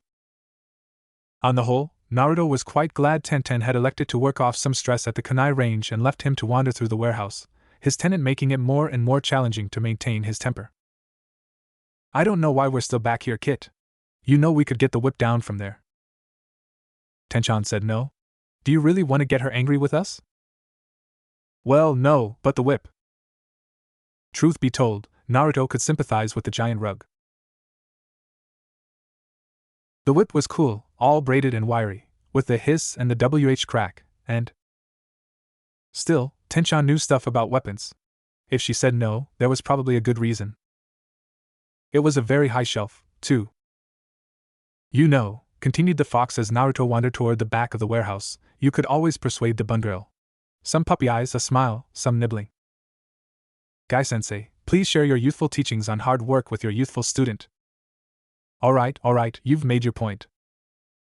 As the booming mental voice faded into sullen grumbling, in which the words prude, brat, and whip featured prominently, Naruto sighed. In truth, he was beginning to get a little discouraged. Even after a day's looking under the guidance of Konoha's premier weapons mistress, they hadn't found anything. "We found the whip," interjected a certain oversized chicken thief in a sullen tone. "Will you shut up about the whip already?" snapped the blonde, temper finally worn through. "Yeah, I liked it too, but Tenchan said no whip, so no whip. Besides," he continued, "we could still find something." "Yeah, right. Like anything cold be as cool as the whip." "How about that?" replied Naruto, gaze fixed on a nearby weapons rack. "I stand corrected." Yanking the last kunai from the target with perhaps a tad more force than truly necessary, Tenten slumped down onto the ground with a growl. It was so frustrating. She never had this much trouble setting someone up before. Even Lee had required only a few hours to hook up, even if he did only use the cesti on rare occasions. And then there was Naruto. 9 hours, 8 trials and countless outright rejections later, and he still hadn't met his perfect partner. No, this could not continue. Her reputation as a metallurgical matchmaker was at stake. If the gentle reader has perhaps been wondering how Tenten managed to reconcile being both a weapons mistress and a romantic, let them wonder no more. Okay, she thought. Let's review. It needs to be strong enough to stand up to a strike, long enough to extend his range, but not so long that it reduces his attack potential. It should be easily carried, not too complex in form, and ideally be all of one material, with no weak spots. So basically, it should be dash. Hey, Tenchan, check this out. That oak it was, nearly 2 meters of dark, fire-hardened oak. Castle gates would be made of such oak, and verily, the ranks of attackers would break upon them as a wave upon a cliff. And lo, the oak did lay sheathed all around with steel, blue dark and gleaming. At one end did lay a ring, that the wielder might hold it firm in the grasp as mayhem was dispensed. At the other, a spike, shining dully, whispering its promise of pain. Behold! They sang. We are wrath. We are destruction. Through us our enemies vanquished. Obstacles crushed. Property values lowered. For behold! We are all that is bad ours. Naruto took a cautious step back at the adoring look now worn by his friend, noting with trepidation the way her gaze refused to shift from the weapon. Gah! So much twinkling! Where did you find that, Naruto-kun? Stuttered Tenten, forcibly shaking off her fortunately brief bout of glittery weapon mania. Right down the back of the warehouse, behind where the big crossbow thingy was. The boy replied. It looks like it had been there a while though. Dust everywhere. Wow. This could be perfect. Good reach, good size, suitable for 2 and... She cut off momentarily as the blonde began twirling the black length of wood, steel and awesome around like an oversized baton. One-handed grip. You can obviously lift it okay, so there's really only one thing left to do. Test it? Test it. To the training ground. Wait. Tenten paused in her forceful stride to the door at her friend's shout. One thing before we go, Tenchan, he said, face uncharacteristically serious. What's that, Naruto-kun? What is this anyway? The Tetsubo, Tenten explained on their way to a safely distant training ground, having recovered from her face fault with admirable speed, or Oni Club, was a relatively ancient weapon used mainly in large-scale battles against cavalry. Its great weight and size allowed for tremendous force in its strikes, crippling or outright killing even moderately armored foes in a single hit. Like the lance, the pike and, for that matter, the light cart-mounted siege crossbow, the Tetsubo was a specialized weapon, intended for use against a specific foe. Against a horse, against a tough, slow target, against a structure, the Tetsubo was the angry fist of Kami. Against anything smaller and more nimble than a man on horseback, though, it was at best a dangerous annoyance. Or at least, for anyone other than you, Naruto-kun. Most people don't have the strength to swing it fast enough to be a real threat. The way you've been twirling it around, though. A slightly crazed smile, that Naruto had mentally labeled the squee. Weapons! Look appeared on her face. I don't think you're going to have a problem at all. Now, she gestured at one of the ubiquitous training logs with a grin, let's try out a one-handed descending strike. Naruto was, by now, quite leery about swinging anything with force, but Tenchan looked pretty happy, so. With a mental shrug, he brought the iron-bound awesome up over and, stepping with his right foot down. Crunch. Okay, said Tenten, taking in the scene. Test 1 results. Training log is split in half and embedded an estimated meter into the ground. How's the club? Inspecting the implement of Crushy Doom and, to his delighted surprise, finding it to be virtually pristine, the sunny youth favored his friend with a relieved grin and a thumbs up. Great. Okay, now for the two-hand grip. Try a flat strike from the right with a passing step. Yosh! Flush with success and swept up in Tintin's infectious enthusiasm, the blonde shinobi wound, stepped, swung and followed through. SMAC whip whip whip. As the two ninjas stared in pleased awe at the twinkle that marked the now aerial training post, a companionable silence fell. Until a thought made itself known. Tenchan, isn't Konoha in that direction? Momentarily worried, Tenten frantically visualized their surroundings before sighing in relief. Yeah, but just the outskirts. I'm pretty sure there's nothing much there, just a few stores and warehouses is all. So the log won't hit anything important then. Lucky. Clearly, thought Kakashi as he adjusted the ice back under his hitite, this was not his day. First, he had been hit by a ballistic hammerhead falling from the sky. Then, his newest Ika had been trampled to a pulp by Guy and Lee, and now that he came to think of it, Niji. Odd, as they passed in yet another youthful, make-you-wish-for-death training exercise. The icing on the cake, however, had been the revelation that, in the hour or so it took him to wake up and get treated, his usual store had utterly sold out of his precious. If that wasn't a sign that the very kami themselves were against him, he didn't know what was. Clearly, careful measures needed to be taken. Avoid his students, first and foremost. Can't risk jinxing them too, after all. Next, avoid the most frequented and well-populated areas. Like, pick an example, the mission room. It'd probably get struck by lightning or something, otherwise. Good call there. Last, avoid all the usual sources of his precious, neatly ruling out all three of Konoha's main bookshops. Stalking toward the dilapidated, weather-beaten old building, its faded signs simply reading books, Kakashi drew a breath. Okay, this was just a basic retrieval mission, that's all. In and out with the precious. Easy. He was former ANBU after all. Nothing could go wrong. Hearing the steadily approaching whistling, the scarecrow's heart sank. Breathing a resigned sigh even as he positioned himself to avoid the worst of the debris, Kakashi silently vowed a worthy revenge on the source of his misfortunes. Then the log hit, and everything went dark. Anyway, continued Tenten, I think we've found a good partner for you. What do you think? Naruto considered briefly. Well, it is the only weapon that hasn't broken. Except for the whip. Except for the whip, so that's definitely a point in the plus column. And I'm betting most people will expect it to be slow, so there's the surprise factor too. What do you think, Fox? I say go for it. The perfect artistic blend of brutality and finesse, form and function. Combative art at its most pure. Air. Plus, it's Bedars. Can't go wrong with something Bedars. Had me worried there for a moment, Fox. Let's do it. Tenten, who had been watching Naruto with mounting concern as the moments passed in silence, blinked in mild surprise as the blonde flashed into an abruptly brilliant smile. So, come to a decision then? She asked with a grin. Yep, smiled the sunny youth. This Iron Oni Club thingy. Tetsubo. Tetsubo, right, well, it's awesome in Bedars and doesn't break in half or get pinched through or get twisted into a knot, and it's almost as cool as the whip. Tenten smiled as Naruto trailed off, his tone suddenly wheedling. No whip for you, Naruto-kun. Maybe when you're older. Stingy. Ignoring the grumbles from his subconscious, the young man gave the club an idle twirl or two as he mustered his thoughts. It's pretty distinctive, too. You remember someone who uses a giant club. So, does this